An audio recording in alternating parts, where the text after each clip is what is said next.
ತಿಳ್ಸ್ಕೊಂಡ್ತೀನಿ. Let's everyone stand up and take our Bibles to Psalms 34. ಕೀರ್ತನೆಗಳು 34 ತಿಳ್ಸ್ಕೊಳ್ಳೋಣ. 15ರಿಂದ 22 ವರ್ಷದವರೆಗೂ ಓದುವವರಾಗಿದ್ದೇವೆ. 15ನೇ ವರ್ಷ ನಾನು ಓದಬೇಕಾದ್ರೆ 16ನೇ ವರ್ಷ ನೀವು ಸಭಿಕರು ಓದಬೇಕು. ಕೊನೆಯದಾಗಿ 22ನೇ ವರ್ಷ ನಾವೆಲ್ಲರೂ ಸೇರಿ ಒಟ್ಟಾಗಿ ಓದಿಕೊಳ್ಳೋಣ. Let's read Psalm 34 from 15 to 22 responsibly. I will read 15th verse, 16th verse you congregation has to read. 22nd verse we are going to read together. Let's start reading. ಯೆಹೋವನು ನೀತಿವಂತರನ್ನು ಕಟಾಕ್ಷಿಸುತ್ತಾನೆ, ಅವರು ಮೊರೆ ಇಡುವಾಗ ಕಿವಿಗೊಡುತ್ತಾನೆ.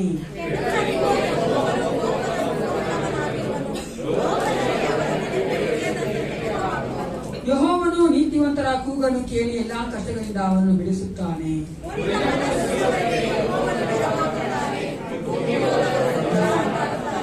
ನೀತಿವಂತನಿಗೆ ಸಂಭವಿಸುವ ಕಷ್ಟಗಳು ಅನೇಕವಿದ್ದರೂ ಯೆಹೋವನು ಅವೆಲ್ಲವುಗಳಿಂದ ಅವನನ್ನು ಬಿಡಿಸುತ್ತಾನೆ.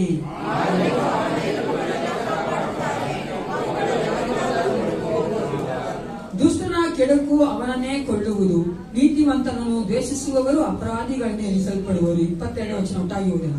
ಯೆಹೋವನು ತನ್ನ ಸೇವಕರ ಪ್ರಾಣವನ್ನು ವಿಮೋಚಿಸುತ್ತಾನೆ, ಆತನ ಆಶ್ರಿತರಲ್ಲಿ ಒಬ್ಬರಾದರೂ ಅಪರಾಧಿಯನ್ನು ಎನಿಸಲ್ಪಡುವುದಿಲ್ಲ. ಹೌದು ಪ್ರಿಯರೇ, ನೀತಿವಂತರಾದ ನಮಗಾದರೂ ಅನೇಕ ಕಷ್ಟಗಳು ಇದ್ರೂ ಸಹ ಸಂಭವಿಸಿದ್ರು ಸಹ ಯೇಸು ಕ್ರಿಸ್ತನು ಅದೆಲ್ಲನೂ ನಮ್ಮನ್ನು ಬಿಡುಗಡೆ ಮಾಡುವ ಆತನಾಗಿದ್ದಾನೆ. ಹಲ್ಲೆಲೂಯಾ. ನಾವು ಸೇವಿಸುವಂತ ದೇವರು ಎಲ್ಲೋ ದೂರದಿಂದ ಪ್ರಿಯರೇ, ನಮ್ಮೊಟ್ಟಿಗೆ ನಮ್ಮೊಳಗೆ ಇದ್ದಾನೆ. ನಮ್ಮನ್ನ ಆತನು ಪರಾಮರಿಸುವ ದೇವನಾಗಿದ್ದಾನೆ. ಕಣ್ಣೆತ್ತಿ ನೋಡುವಂತ ಎಲ್ಲರೂ ಆಗಿದ್ದಾನೆ. ನಮಗೆ ತಕ್ಕ ಕಾಲದಲ್ಲಿ ಬೇಕಾದ ಸಹಾಯವನ್ನು ಒದಗಿಸಿಕೊಡುತ್ತಾನೆ ಪ್ರಿಯರೇ. ಆತನ ಮೇಲೆ ಕೇಳುವಂತದ್ದು ಒಂದೇ ಒಂದು, ನಂಬಿಕೆಯಿಂದ ಆತನ ದೃಷ್ಟಿಸಿ ನೋಡುವಂತದ್ದು. ಈ ಸಮಯದಲ್ಲಿ ಆರಾಧನೆ ಒಪ್ಪಿಸಿಕೊಡುತ್ತಾ ನಾವು ಪ್ರಾರ್ಥನೆ ಮಾಡಿಕೊಳ್ಳೋಣ. ಸರ್ವೋತ್ತಮನೇ ಅಪ್ಪ ಪಿತನೇ, ಒಂದು ಸಮಯಕ್ಕಾಗಿ ನಿನಗೆ ಸ್ತೋತ್ರ ಉಂಟಾಗಲಿ ರಾಜ. ಯೇಸಪ್ಪ, ಈ ಒಂದು ಕರ್ತನೆ ಕೊಡುವಂತಹ ದಿನದಲ್ಲಿ ವಿಶೇಷವಾಗಿ ಈಸ್ಟರ್ ಸಂಡೇ ದಿವಸ ಕರ್ತನೆ ನಾವೆಲ್ಲರೂ ಕರ್ತನೆ ಸನ್ನಿಧಾನಕ್ಕೆ ಬರುವಂತೆ ನೀ ಕೃಪೆ ಕೊಟ್ಟಿದ್ದಿ. Thank you father God. ನಿನ್ನ ಕೃಪೆ, ನಿನ್ನ ಪ್ರೀತಿ ಕರುಣೆಗಾಗಿ ನಿನಗೆ ಸ್ತೋತ್ರ ಯೇಸಪ್ಪ. ಈ ಆರಾಧನೆ ಕರ್ತನೆ ಮೊದಲಿನ ಕರ್ತನೆ ಕೊನೆಯವರೆಗೂ ನಮ್ಮನ್ನು ನಡೆಸಿಕೊಡು.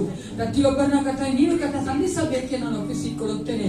ನಮ್ಮನ್ನು ಬಲ್ಲಾತ ನೀನಾಗಿದ್ದಿ ರಾಜ. ನಮ್ಮ ಹೃದಯಗಳ ಬಲ್ಲಾತನ ಆಲೋಚನೆಗೂ ಬಲ್ಲಾತ ನೀನಾಗಿದ್ದಿ ಅಪ್ಪ. ನಾವು ಯಾವ ಒಂದು ಕರ್ತನೆ ಅವರಾದ ಕಷ್ಟಗಳನ್ನ ಕಣ್ಣಿಯಿಂದ ಬೈದೆ ನೀ ಬಲ್ಲಾತನಾಗಿದ್ಯಪ್ಪ ದೇವ. ಪ್ರತಿಯೊಬ್ಬರಿಗೂ ಬಿಡುಗಡೆ ಕೊಡುವ ದೇವನಾಗಿದ್ದು ಈ ಆರಾಧನೆಯಲ್ಲಿ ಕರ್ತನೆ ನಿನ್ನ ಮಕ್ಕಳು ನಡೆಸಿಕೊಡಬೇಕೆಂದು ನಾನು ಒಪ್ಪಿಸಿಕೊಡುತ್ತೇನೆ. ಹೌದು ರಾಜ. ವಾಕ್ಯ ಭಾಗವನ್ನ ಆಶೀರ್ವದಿಸು ದೇವ. ಕಾಣಿಗಳ ದಶಭಾಗನ ಆಶೀರ್ವದಿಸು, ಸಂದೇಶಗಳನ್ನ ಆಶೀರ್ವದಿಸು ದೇವ. ಅದೇ ಕರ್ತನೆ ಹೌದು ರಾಜ. ನಿನ್ನ ಒಂದು ಬೋಧನ ಕರ್ತನೆ ಹೌದು ರಾಜ. ಆ ಒಂದು ಮೇಜಿಗೆ ಬರ್ಬೇಕಾದ್ರೆ ನಿನ್ನ ಮಕ್ಕಳನ್ನ ಆಶೀರ್ವದಿಸು. ಪ್ರತಿಯೊಂದು ಕರ್ತನೆ ಕಾರ್ಯದಲ್ಲೂ ಭಾಗದಲ್ಲಿಯೂ ನೀನು ಇದ್ದುಕೊಂಡು ನಮ್ಮನ್ನು ಆಶೀರ್ವದಿಸಿ ನಡೆಸಿಕೊಡಬೇಕೆಂದು ಯೇಸು ಕ್ರಿಸ್ತನ ನಾಮದಲ್ಲಿ ಪ್ರಾರ್ಥಿಸ್ತೇನೆ. ಒಳ್ಳೆ ಪಿತನೇ.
ಉನ್ನತವಾದ ದೇವನನ್ನು ಆರಾಧಿಸಲು, ಸೇವಿಸಲು, ಸ್ತುತಿಸಲು ಆತನ ಸನ್ನಿಧಾನದಲ್ಲಿ ನೆಲೆಗೊಂಡಿದ್ದೇವೆ ಪ್ರಿಯರೇ. ನಮ್ಮನ್ನೇ ಆತನ ಕರದಲ್ಲಿ ಸಮರ್ಪಿಸಿ ಕೊಡೋಣ ಪ್ರಿಯರೇ. ಜೀವ ಸ್ವರೂಪನಾಗಿರುವಂತ ದೇವನು, ಜೀವಿಸುವಂತ ರಕ್ಷಕನು, ಯಾವಾಗಲೂ ನಮ್ಮ ಮಧ್ಯದಲ್ಲಿ ವಾಸಿಸುವಂತ ದೇವನನ್ನು ಆರಾಧಿಸಲು ಆತನ ಸಮ್ಮುಖದಲ್ಲಿ ನೆಲೆಗೊಂಡಿದ್ದೇವೆ ಪ್ರಿಯರೇ.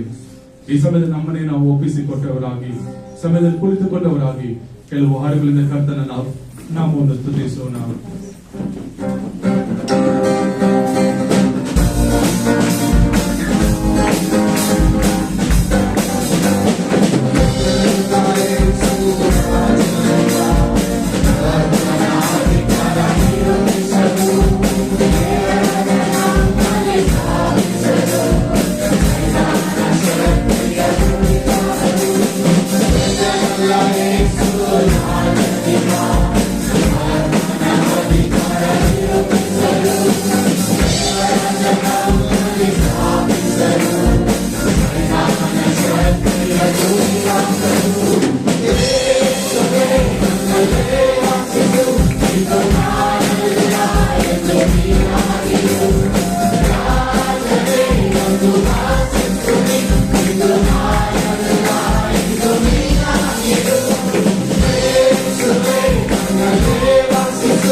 ಹೌದು ಪ್ರಿಯರೇ, ಪ್ರಕಟಣೆ ಗ್ರಂಥದಲ್ಲಿ ನಾವು ಈ ರೀತಿಯಾಗಿ ಬರೆಯಲ್ಪಟ್ಟಿರುವುದು ನೋಡಿದ್ದೇವೆ.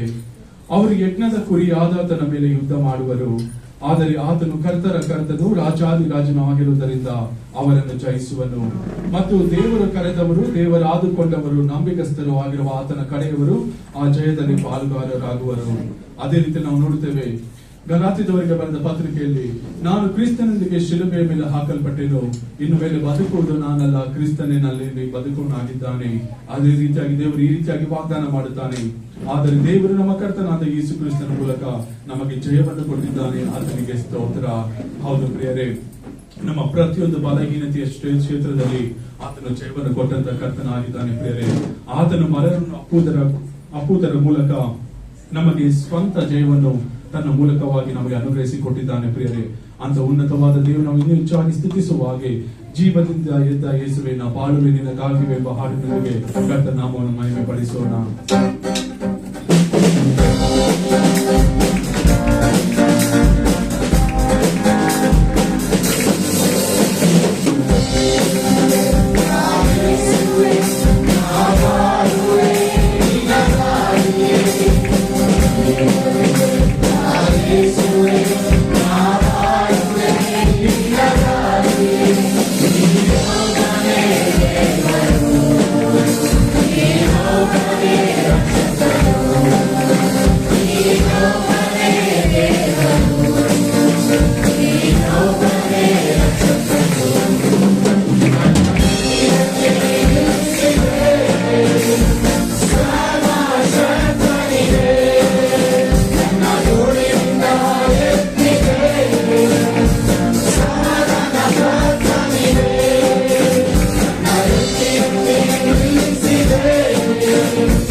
ಉನ್ನತವಾದ ದೇವನಾಗಿದ್ದಾನೆ ಪ್ರಿಯರೇ. ನಮ್ಮ ಕ್ರಿಸ್ತ ಯೇಸುವು ಆತನು ಮರಣದಿಂದ ತಪ್ಪಿಸಿ ಶಾಪಗಳಿಂದ ನಮ್ಮನ್ನು ಬಿಡುಗಡೆಗೊಳಿಸಿ ನಮ್ಮನ್ನು ಯಾವಾಗಲೂ ಉನ್ನತಕ್ಕೆ ಇರಿಸುತ್ತಿರುವಂತಹ ಕರ್ತನ ಆತನಾಗಿದ್ದಾನೆ ಪ್ರಿಯರೇ. ನಮ್ಮ ಪರಿಸ್ಥಿತಿಗಳು, ನಮ್ಮ ಸ್ಥಿತಿಗತಿಗಳು ಒಂದು ವೇಳೆ ನಾವು ಆತನನ್ನು ಮರೆತರೂ ಆತನು ಮರೆಯದೆ ನಮ್ಮನ್ನು ಕಾಯುವಂತ ಕರ್ತನಾಗಿದ್ದಾನೆ ಪ್ರಿಯರೇ. ನಾವು ನೋಡುತ್ತೇವೆ ಆತನು ಎಂದಿಗೂ ಬದಲಾಗದಂತ ಕರ್ತನಾಗಿದ್ದಾನೆ ಪ್ರಿಯರೇ. ನಾವು ಒಂದು ಕ್ಷಣ ನಾವು ಬದಲಾಗಬಹುದು ಪ್ರಿಯರೇ, ಆದರೆ ನಮ್ಮನ್ನು ಕರೆದಿರುವಂತ ಕರ್ತನು, ರಕ್ಷಿಸಿರುವಂತ ಕರ್ತನು ಬದಲಾಗದಂತ ಕರ್ತನಾಗಿದ್ದಾನೆ ಪ್ರಿಯರೇ. ವಾಕ್ಯಗಳಲ್ಲಿ ಈ ರೀತಿಯಾಗಿ ಬರೆಯಲ್ಪಟ್ಟಿದೆ, ನಾನು ನಿನ್ನನ್ನು ಎಂದಿಗೂ ಕೈ ಬಿಡುವುದಿಲ್ಲ, ಎಂದಿಗೂ ತೊರೆಯುವುದಿಲ್ಲ ಎಂದು ವಾಗ್ದಾನ ಮಾಡಿದ್ದಾನೆ. ಅದೇ ರೀತಿಯಾಗಿ ನಾವು ನೋಡುತ್ತೇವೆ ಇಬ್ರಿಯ ಪತ್ರಿಕೆಯಲ್ಲಿ, ಯೇಸು ಕ್ರಿಸ್ತು ನಿನ್ನೆ ಇದ್ದ ಹಾಗೆ ಇವತ್ತು ಇದ್ದಾನೆ, ನಿರಂತರವೂ ಹಾಗೆ ಇರುವನು. ಹೌದು ಪ್ರಿಯರೇ, ಎಂತ ಉನ್ನತವಾದ ದೇವನು, ಬದಲಾಗದಂತ ದೇವನನ್ನು ಇನ್ನು ಹೆಚ್ಚಾಗಿ ಸ್ತುತಿಸುವ ಹಾಗೆ ಎಂದಿಗೂ ಎಂದೆಂದಿಗೂ ಬದಲಾಗದ ಯೇಸು ಎಂಬ ಹಾಡಿನೊಂದಿಗೆ ಕರ್ತನ ನಾಮ ನೀನು ಹೆಚ್ಚಾಗಿ ಸ್ತುತಿಸೋಣ.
ಎಷ್ಟೊಂದು ಉನ್ನತವಾದ ನಾಮ, ಎಷ್ಟೊಂದು ಬಲಿಷ್ಠವಾದ ನಾಮ, ಎಷ್ಟೊಂದು ಶಕ್ತಿಶಾಲಿಯಾದ ನಾಮ ಯೇಸುವಿನ ನಾಮ ಪ್ರಿಯರೇ.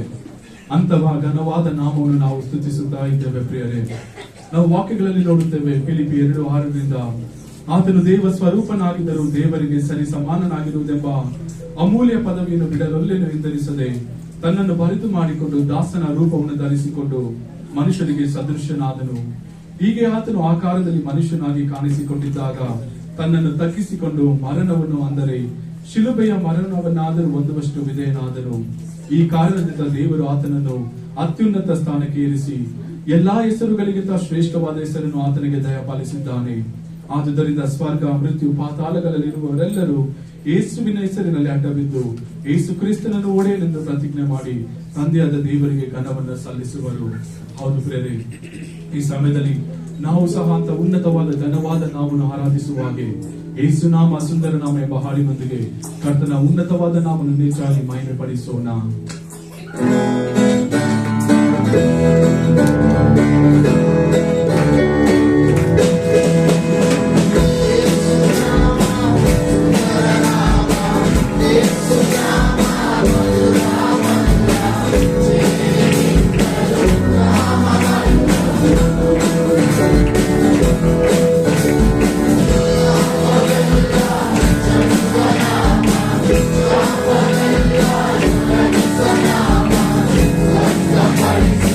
This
ಅತ್ಯುನ್ನತವಾದ ದೇವರ ನಾಮವನ್ನು ಆರಾಧಿಸಿದ್ದೇವೆ ಪ್ರಿಯರೇ.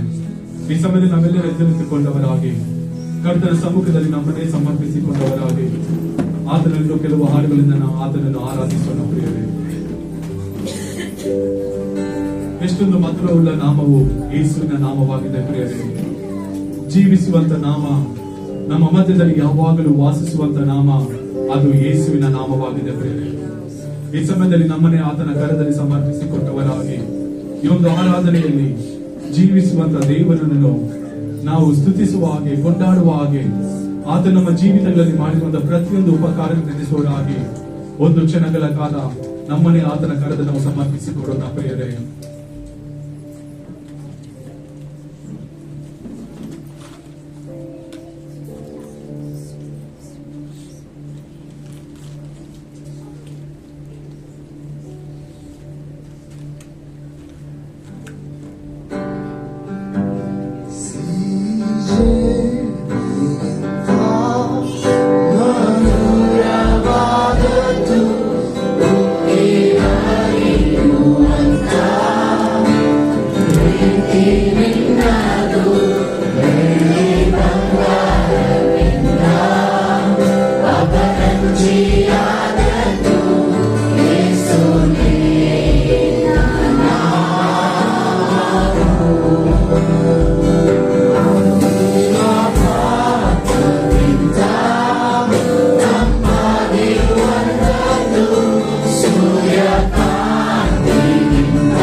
ಹೌದು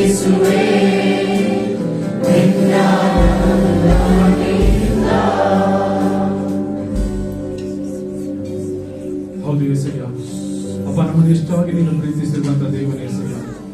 ಆ ಒಂದು ಕ್ರೂಜಲ್ಲಿ ನಮಗೋಸ್ಕರ ಪ್ರಾಣವನ್ನು ಕೊಟ್ಟು ನೀನು ಜೀವಂತವಾದ ದೇವನಾಗಿದ್ದುಕೊಂಡು ಆ ಮರಣವನ್ನು ಗೆದ್ದು ನಮ್ಮೊಳಗೆ ಯಾವಾಗಲೂ ವಾಸ ಮಾಡ್ತಿರುವಂತ ದೇವನೇ ಅಪ್ಪ, ನಿನ್ನ ನಾಮಕ್ಕೆ ಅತಿ ಶ್ರೇಷ್ಠವಾದ ಮಹಿಮೆ ನಾವು ಸಲ್ಲಿಸುತ್ತೇವೆ ರಾಜ. ಅಪ್ಪ, ಈ ಒಂದು ಮುಂಜಾನೆ ವೇಳೆಯಲ್ಲಿ ರಾಜ, ಈ ಒಂದು ಪುನರುತ್ಥಾನ ದಿನದಲ್ಲಿ ನಿನ್ನೊಂದು ಸಭೆಯಾಗಿ ನಿನ್ನ ಮಕ್ಕಳನ್ನು ಆರಾಧಿಸುವ ಹಾಗೆ, ನಿನ್ನನ್ನು ಸ್ತುತಿಸುವ ಹಾಗೆ, ನಿನ್ನ ನಾಮವನ್ನು ಎತ್ತಿ ಕೊಂಡಾಡುವಾಗ ನೀನು ಕೊಟ್ಟಂತ ಮಹಾಕೃಪೆಗಾಗಿ ನಿನಗೆ ಸ್ತೋತ್ರಗಳನ್ನು ಸಲ್ಲಿಸ್ತೇವೆ ಎಸಯ್ಯ. ಅಪ್ಪ, ನೀನು ನಮ್ಮನ್ನು ಆರಿಸಿಕೊಂಡಿರುವುದಕ್ಕಾಗಿ ಎಸಯ್ಯ, ನೀನು ನಮ್ಮನ್ನು ರಕ್ಷಿಸಿರುವುದಕ್ಕಾಗಿ ಎಸಯ್ಯ, ನೀನು ನಮ್ಮ ಮಧ್ಯದಲ್ಲಿ ಯಾವಾಗಲೂ ವಾಸ ಮಾಡುತ್ತಾ ಬಂದಿರುವುದಕ್ಕಾಗಿ ನಿನಗೆ ಘನವಾದ ಸ್ತೋತ್ರಗಳನ್ನು ಸಲ್ಲಿಸ್ತೇವೆ ಎಸಯ್ಯ. ಅಪ್ಪ, ವಿಶೇಷವಾಗಿ ಮುಂದಿನ ಎಲ್ಲಾ ಕಾರ್ಯಗಳನ್ನ ಕರದಲ್ಲಿ ಸಮರ್ಪಿಸಿಕೊಡುತ್ತೇವೆ ಎಸಯ್ಯ. ನೀನು ನಮ್ಮನ್ನು ಆಳ್ವಿಕೆ ಮಾಡುವಂತ ಕರ್ತನಾಗಿರುವುದಕ್ಕಾಗಿ ಘನವಾದ ಸ್ತೋತ್ರಗಳನ್ನು ಸಲ್ಲಿಸುತ್ತಾ ನಮ್ಮ ಒಡೆಯನು ರಕ್ಷಕನಾಗಿರುವ ಯೇಸುವಿನ ಅತಿ ಪರಿಶುದ್ಧವಾದ ನಾಮದಲ್ಲಿ ನಾವು ಬೇಡಿ ಹೊಂದಿದ್ದೇವೆ ಪ್ರೀತಿಯುಳ್ಳ ಪರಮ ತಂದೆಯೇ. ನಾವು ನಿಂತಿರುವಂತೆ ರೋಮಾಪುರದ ಪತ್ರಿಕೆ 15ನೇ ಅಧ್ಯಾಯ ಕೂತ್ಕೊಂಡು ಹೋಗ್ತಿದ್ದೇವೆ. As we are standing, let's turn our Bibles to Romans chapter 15.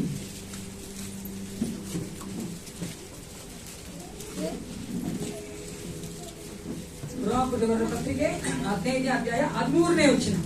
Let's all together read the 13th verse of Romans chapter 15. ಎಲ್ಲರೂ ತೆಗೆದುಕೊಳ್ಳಿ. Those who have Bibles, please turn your Bibles to Romans chapter 15 verse 13. ಎಲ್ಲರೂ ಒಟ್ಟಾಗಿ ಓದಿಕೊಳ್ಳೋಣ. ನಿರೀಕ್ಷೆಯ ದೇವರು ನಮಗೆ ಉಂಟಾಗುವ ಸಂತೋಷವನ್ನು ಮನಃಶಾಂತಿಯನ್ನು ನಿಮಗೆ ಅನುಕೂಲವಾಗಿ ದಯಪಾಲಿಸಿ, ನೀವು ಪವಿತ್ರಾತ್ಮನ ಬಲರಾದವರಾಗಿ ನಿರೀಕ್ಷೆಯ ಪ್ರೀತಿಯನ್ನು ಹೊಂದುವಂತೆಯಾಗಿ ಅಭ್ಯರ್ಥಿಸಲಿ. ಯೇಸು ಕ್ರಿಸ್ತನು ಕೋಪ ಆದ್ದರಿಂದ ನಮಗೆ ಆ ನಿರೀಕ್ಷೆಯನ್ನು ಕೊಟ್ಟಿದ್ದಾನೆ ಪ್ರಿಯರೇ. ಹಲ್ಲೆಲೂಯಾ. ದೇವರು ತಾನೇ ಈ ವಾಕ್ಯಾನುಸಾರ ನಮ್ಮ ನಡೆಸಿ ಸಂದೇಶಬೇಕಾದ್ರೆ ಕಾಣಿಕೆ ಕಾಣಿಕೆ ಮಾತ್ರ ಕೊಡಿ. ಅದ ನಂತರ ನಾವು ಆ ಒಂದು ಈಸ್ಟರ್ ಆಫ್ಟರ್ ಬಾಕ್ಸ್ ಇಟ್ಕೊಳ್ತೇವೆ. ಬೆಳಿ ಕಾಣಿಕೆ ಹಾಕಿಬೋದು.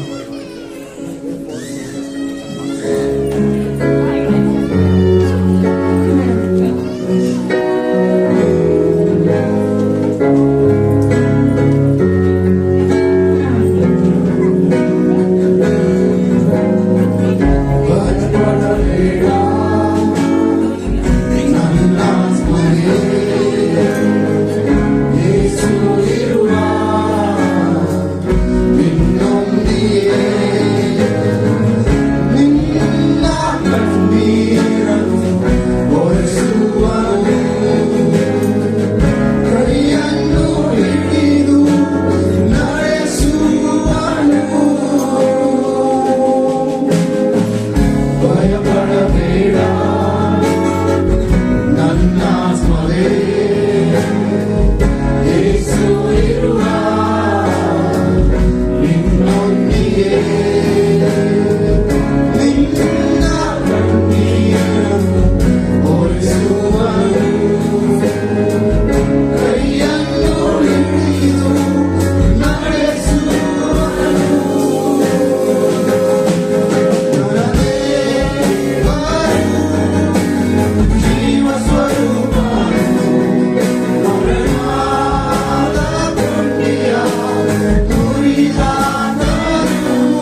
ಮರಣವನ್ನು ಜಯಿಸಿ ಪುನರುತ್ಥಾನವಾಗಿದ್ದಂತ ಯೇಸು ಕ್ರಿಸ್ತನ ನಾಮದಲ್ಲಿ ನಿಮ್ಮನ್ನು ನಾವು ಸ್ವಾಗತ ಮಾಡುವವರಾಗಿದ್ದೇವೆ. ಈ ದಿನ ನೀವೆಲ್ಲರೂ ಯೇಸು ಕ್ರಿಸ್ತನ ಸಂತೋಷವಾಗಿದ್ದೀರಾ? ಯಾಕಂದ್ರೆ ನಮ್ಗೆ ಆತ ನಿರೀಕ್ಷೆ ಕೊಟ್ಟ ಆತನಾಗಿದ್ದಾನೆ. ನಾವು ಸತ್ತು ಮಣ್ಣಾಗಿ ಹೋಗೋದಿಲ್ಲ, ನಮಗೂ ಸಹ ತಿರುಗಿ ಜೀವ ಸಿಗುತ್ತದೆ, ನಾವು ನಿತ್ಯಕ್ಕೂ ಜೀವಿಸ್ತೇವೆ ಒಂದು ನಿರೀಕ್ಷೆಯನ್ನು ಕೊಟ್ಟಂತ ಯೇಸು ಕ್ರಿಸ್ತ ನಾವು ಸೇವಿಸ್ತಾ ಇದ್ದೇವೆ. ಅದಕ್ಕಾಗಿ ದೇವರಿಗೆ ನಾವು ಸ್ತೋತ್ರ ಮಾಡುವಂಥದ್ದು, ಆರಾಧನೆ ಮಾಡೋದು ಬಹಳ ಯುಕ್ತವಾಗಿದೆ ಪ್ರಿಯರೇ. ಈ ಒಂದು ಸಮಯದಲ್ಲಿ ಈ ವಾರದಲ್ಲಿ ಜನ್ಮದಿನ ಆಚರಿಸಿಕೊಂಡವರು ಮಧ್ಯ ದಿನ ಆಚರಿಸಿಕೊಂಡಿದ್ದ ದಯವಿಟ್ಟು ಎದುರಿಸಿಕೊಂಡು ನಿಮಗಾಗಿ ನಾವು ಪ್ರಾರ್ಥನೆ ಮಾಡ್ತೇವೆ. Anyone is going to celebrate birthdays, marriage days, please stand up and pray for me. Lisa birthday. Ricky. Sorry, Ricky. Ricky. Lisa ಅಲ್ಲಮ್ಮ. ಉದಯ್ ಯೋಗ. ಉದಯ್ ಬರ್ತಾರೆ. ಪ್ರಾರ್ಥನೆ ಮಾಡ್ಕೊ. ನಿಮ್ಗೆ ತುಂಬಾ ಖುಷಿ ಪ್ರಾರ್ಥನೆ ಮಾಡಿ. ಪರಿಶುದ್ಧನು ಸೈನ್ಯಗಳ ಕರ್ತನು ಪರಲೋಕ ತಂದೆ, ನಿನಗೆ ಕೋಟಿ ಕೋಟಿ ಸ್ತೋತ್ರ ಉಂಟಾಗಲಿ ರಾಜ. ಏಸಪ್ಪ, ನಮ್ಮನ್ನು ಹುಡುಕಿಕೊಂಡು ಬಂದು ನೀ ಜೀವವನ್ನು ಕೊಟ್ಟು ಏಸಪ್ಪ ನಮ್ಮ ನಿನ್ನ ಮಕ್ಕಳಾಗಿ ಮಾಡಿಕೊಂಡು ನಮ್ಮೊಂದಿಗೆ ಪರಲೋಕದಲ್ಲಿ ಕರ್ತನೆ ನಿತ್ಯಕ್ಕೂ ಇರುವಂತೆ ಕಾರ್ಯಗಳನ್ನ ಮಾಡಿದ್ದಕ್ಕಾಗಿ ನಿಮಗೆ ಕೋಟಿ ಕೋಟಿ ಸ್ತೋತ್ರ ಉಂಟಾಗಲಿ. ವಿಶೇಷವಾಗಿ ನಿಮ್ಮ ಮುಂದೆ ತಲೆಬಾಗಿ ನಿಂತಿರುವಂತಹ ನಿಮ್ಮ ಮಕ್ಕಳನ್ನ ಆಶೀರ್ವದಿಸು. ನಿವಾರಿಕೆ ಮಗನ ಆಶೀರ್ವದಿಸು. ಚಿಕ್ಕ ಮಗು ಏಸಪ್ಪ ನಿನ್ನ ಮಗುವಾಗಿ ಬೆಳೆಯುವಂತೆ, ಈ ಲೋಕದ ಯಾವ ಕಾರ್ಯಗಳ ಮಗನ ಮುಚ್ಚದಂತೆ ದೇವ ಒಳ್ಳೆ ಆರೋಗ್ಯ ಕೊಟ್ಟು ಜ್ಞಾನ ಕೊಟ್ಟು ಬಲ ಕೊಟ್ಟು ನಡೆಸಬೇಕೆ ನಾನು ಒಪ್ಪಿಸಿಕೊಳ್ಳುತ್ತೇನೆ. ರಕ್ಷಕನೇ, ನೀನು ಆ ಮಗನ ದೇವನಾಗಿದೆಯಲ್ಲ, ಆ ಮಗು ನಿನ್ನಲ್ಲಿಯೇ ಬೆಳೆಯಬೇಕು ಏಸಪ್ಪ. ಅದೇ ತಾಯಿ ಲಿಸಾ ಮಗನಿಗೆ ಒಪ್ಪಿಸಿಕೊಡುತ್ತೇನೆ. ಆ ಮಗಳಿಗಾಗಿ ನನಗೆ ಸ್ತೋತ್ರ ಏಸಪ್ಪ. ಆ ಮಗನ ಸಹ ಆಶೀರ್ವದಿಸು. ಇನ್ನೂ ಹೆಚ್ಚಾಗಿ ನಿನ್ನ ಮಗಳಾಗಿ ಕರ್ತನೆ, ನೀನು ಆ ಮಗ ಜೀವಿತ ಇಟ್ಟುವಂತ ಯೋಜನೆಗಳು ನೆರವೇರುವುದಕ್ಕೆ ಈ ಚಿಕ್ಕ ವಯಸ್ಸಿನಿಂದಲೇ ಆ ಮಗ ನಿನ್ನ ಮಗಾಗಿ ಬೆಳೆಸಬೇಕೆ ನಾನು ಒಪ್ಪಿಸಿಕೊಡುತ್ತೇನೆ. ದೇವ, ಮಗನ ಬಲಾತ ನೀನಾಗಿದ್ದೀ ರಾಜ. ಯಾತಕ್ಕಾಗಿ ಈ ಲೋಕದಲ್ಲಿ ಆ ಮಗನ ಕಳಿಸಿಕೊಟ್ಟಿದ್ಯೋ ಆ ಉದ್ದೇಶ ನೆರವೇರುವಂತೆ ಕಾರ್ಯ ಮಾಡಿ ಏಸಪ್ಪ. ದೇವ, ಹೌದು ರಾಜ, ನಿನ್ನ ವಾಕ್ಯ ಹೇಳುವಂತೆ ನಿನ್ನ ಶುಭ ಕೃಪೆಗೆ ಆ ಮಗನ ಹಿಂಬಾಲಿಸಿಕೊಂಡು ಹೋಗುವಂತೆ ಕಾರ್ಯ ಮಾಡು ದೇವ. ಅದೇ ಕರ್ತನೆ, ಒಂದು ಸಮಯದಲ್ಲಿ ರಾಣಿ ಮಗನಿಗೆ ಒಪ್ಪಿಸಿಕೊಡುತ್ತೇನೆ. ಆ ಮಗನ ಆಶೀರ್ವದಿಸು. ಕಳೆದ ವರ್ಷಕ್ಕಿಂತ ಈ ವರ್ಷ ಇನ್ನೂ ಹೆಚ್ಚಾಗಿ ಏಸಪ್ಪ ನಿನ್ನ ಆತ್ಮಿಕ ಆಶೀರ್ವಾದಗಳನ್ನು ತುಂಬಿಸಬೇಕೆ ನಾನು ಬೇಡುತ್ತೇನೆ. ಆ ಮಗಳು ಯಾವುದಕ್ಕೆಲ್ಲ ಪ್ರಾರ್ಥನೆ ಮಾಡುತ್ತಾ ಇದ್ದಾರೋ ಆ ಪ್ರಾರ್ಥನೆ ಉತ್ತರಿಸುವಂತ ದೇವನಾಗಿದ್ದು ಆ ವಿಶೇಷವಾಗಿ ಆ ಮಗಳ ಕುಟುಂಬವನ್ನ ಕಟ್ಟಿಕೊಡಬೇಕೆ ನಾನು ಬೇಡುತ್ತೇನೆ. ನಿನ್ನ ವಾಕ್ಯ ಹೇಳುವಂತೆ, ಯೋಶುವನು ಹೇಳುವಂತೆ, ನಾನು ನನ್ನ ಮನೆಯವರು ನಿನ್ನನೇ ಕರ್ತನೆ ಹೌದು ಸೇವಿಸುತ್ತೇನೆ ಅಂತ ಹೇಳುವಂತೆ ಆ ಮಗಳ ಕರ್ತನೆ ಸಂಪೂರ್ಣ ಕುಟುಂಬ ನಿನ್ನನೇ ಸೇವಿಸುವಂತೆ ನೀ ಕಾರ್ಯ ಮಾಡು. ಆ ಮಗನ ಆಶೀರ್ವದಿಸು. ಒಳ್ಳೆ ಆರೋಗ್ಯ ಕೊಡು, ಬಲ ಕೊಡು. ಆ ಮಗಳು ಮಾಡುವಂತ ಪ್ರತಿಯೊಂದು ಕೆಲಸದಲ್ಲಿಯೂ ಕರ್ತನೆ ನಿನ್ನ ಒಂದು ಸಾನ್ನಿಧ್ಯ, ನಿನ್ನ ಪ್ರಸನ್ನತೆ ಆ ಮಗನ ನಡೆಸಿಕೊಡಬೇಕೆ ನಾನು ಒಪ್ಪಿಸಿಕೊಡುತ್ತೇನೆ. ದೇವಾ, ನಿನ್ನ ಮಗಾದ ಕರ್ತನೆ ಉದಯ ನಿನಗೆ ಒಪ್ಪಿಸಿಕೊಡುತ್ತೇನೆ ರಾಜ. ಆ ಮಗನ ಜೀವಿತಕ್ಕೋಸ್ಕರವಾಗಿ ನಿನಗೆ ಸ್ತೋತ್ರ ಉಂಟಾಗಲಿ. ಕಳೆದ ವರ್ಷ ಬಂದಂತ ಎಲ್ಲ ಕರ್ತನೆ ಹೌದು ರಾಜ, 7 ಬೀಳುಗಾಳಿ ಆ ಮಗನೊಟ್ಟಿಗೆ ಇದ್ದೀ, ಅದಕ್ಕಾಗಿ ನಿನಗೆ ಸ್ತೋತ್ರ. ಹಾಲೆಲೂಯಾ. ಈ ನಂಬಿಕೆಸ್ಥ ದೇವನೇ ಆಗಿದ್ದೀ ಏಸಪ್ಪ. ನಂಬುವವನು ಒಂದು ಕಾಲಕ್ಕೂ ನೀ ಕೈ ಬಿಡೋದಿಲ್ಲ ಕರ್ತನೆ. ಆ ಮಗನ ಜೀವಿತದಲ್ಲಿ ಕರ್ತನೆ ಮಾಡುವಂತ ಎಲ್ಲ ಉಪಕಾರಗಳಿಗಾಗಿ ನಿನಗೆ ಸ್ತೋತ್ರ ಉಂಟಾಗಲಿ. ಅಪ್ಪ, ಈ ವರ್ಷವೂ ಸಹ ಕರ್ತನೆ ಇನ್ನು ಹೆಚ್ಚಾಗಿ ನಿನ್ನ ಹತ್ತಿರಕ್ಕೆ ಬರುವಂತ ಮಗನಾಗಿ ಮಾರ್ಪಡಿಸು. ಆ ಮಗನ ಎಲ್ಲ ಕರ್ತನೆ ಅಪ್ಪ ಅಗತ್ಯಗಳನ್ನ ಪೂರೈಸಿಕೊಡು ದೇವಾ. ಏಸಪ್ಪ, ನೀನೇ ಆ ಮಗನ ಹೃದಯವನ್ನು ಬಲ್ಲಾತನಾಗಿದ್ದೆಲ್ಲ ಕರ್ತನೆ. ಅನೇಕ ಕಾರ್ಯಗಳಿಗೋಸ್ಕರವಾಗಿ ಅನೇಕ ದಿನದಿಂದ ಪ್ರಾರ್ಥನೆ ಮಾಡಿರುವಂತಹ ಪ್ರಾರ್ಥನೆ ಕೇಳುವಂತ ದೇವನಾಗಿದ್ದು ಒಂದು ಒಳ್ಳೆಯ ಕರ್ತನೆ ಹೌದು ರಾಜ ಕೆಲಸವನ್ನ ಒದಗಿಸಿ ಕೊಡು. ಕುಟುಂಬದ ಯಜಮಾನಾಗಿ ಎಲ್ಲ ಕಾರ್ಯಗಳನ್ನು ಮಾಡಬೇಕಾದ ಶಕ್ತಿಯನ್ನ ಬಲವನ್ನ ಒದಗಿಸಿ ಕೊಡಬೇಕೆ ನಾನು ಬೇಡುತ್ತೇನಪ್ಪ. ಆರೋಗ್ಯದಾಯಕನಾಗಿದ್ದು ಆ ಮಗನೊಟ್ಟಿಗೆ ಇರಬೇಕೆ ನಾನು ಬೇಡುತ್ತೇನೆ. ಎಲ್ಲಾ ಪರಿಸ್ಥಿತಿಗಳು ಕರ್ತನೆ ಹೌದು ರಾಜ ಕರ್ತನೆ ನೀನು ಆ ಮಗನೊಟ್ಟಿಗಿದ್ದು ಕರ್ತನೆ ನಿನ್ನ ಮಗನ ಹೊತ್ತುಕೊಂಡಂತ ದೇವನಾಗಿ ನಡೆಸಿಕೊಂಡು ಬಂದಿದ್ದಿ. ಈ ವರ್ಷವೂ ಸಹ ಕರ್ತನೆ ಆ ಮಗನೊಟ್ಟಿಗಿದ್ದು ನಡೆಸಬೇಕೆ ನಾನು ಒಪ್ಪಿಸಿಕೊಡುತ್ತೇನಪ್ಪ. Thank you Jesus. I love you father God. ಅಪ್ಪ, ಈ ಒಂದು ಸಮಯದಲ್ಲಿ ಕರ್ತನೆ ಹೌದು ರಾಜ ಈ ಒಂದು ಕಾರ್ಯಕ್ಕೆ ಕೊಟ್ಟಿರುವಂತ ನಮ್ಮೆಲ್ಲರನ್ನು ಒಪ್ಪಿಸಿಕೊಳ್ಳುತ್ತೇನೆ. ಪ್ರತಿಯೊಬ್ಬರನ್ನ ಆಶೀರ್ವದಿಸು ದೇವ. ನಿನ್ನ ರಾಜ್ಯಕ್ಕಾಗಿ ನಿನ್ನ ಒಂದು ಸಭೆಗಾಗಿ ಕೊಟ್ಟಿರುವಂತ ಈ ಕಾಣಿಕ ದಶ ಭಾಗಗಳು ಅದು ನಮ್ಮದೆಲ್ಲ ಏಸಪ್ಪ, ಅದು ನಿನ್ನಗೂ ಆಗಿದೆಯಲ್ಲ ಕರ್ತನೆ. ರಾಜ ಕೊಟ್ಟಿರುವಂತ ಪ್ರತಿಯೊಬ್ಬರು ಕರ್ತನೆ ಯಾವ ಕೊರತೆ ಇಲ್ಲದಂತೆ ನಿನ್ನ ಒಂದು ಕರ್ತನೆ ಐಶ್ವರ್ಯಕ್ಕೆ ತಕ್ಕ ಹಾಗೆ ಆ ಮಕ್ಕಳನ್ನ ಆಶೀರ್ವದಿಸಿ ಬಲಪಡಿಸಿ ನಡೆಸಿಕೊಡಬೇಕು ಒಪ್ಪಿಸಿಕೊಡುತ್ತೇನೆ ದೇವ. ವಾಕ್ಯ ಭಾಗವನ್ನು ಆಶೀರ್ವದಿಸು. ನಿನ್ನ ದಾಸನ ಮೂಲಕವಾಗಿ ನಾವು ಒಟ್ಟಿಗೆ ಮಾತನಾಡು. ಯೇಸು ಕ್ರಿಸ್ತನ ನಾಮದಲ್ಲಿ ಪ್ರಾರ್ಥನೆ ಒಳ್ಳೆಯ ಕರ್ತನೆ. ಈಗ ನಾವು ಈಸ್ಟರ್ ಆಫರಿಂಗ್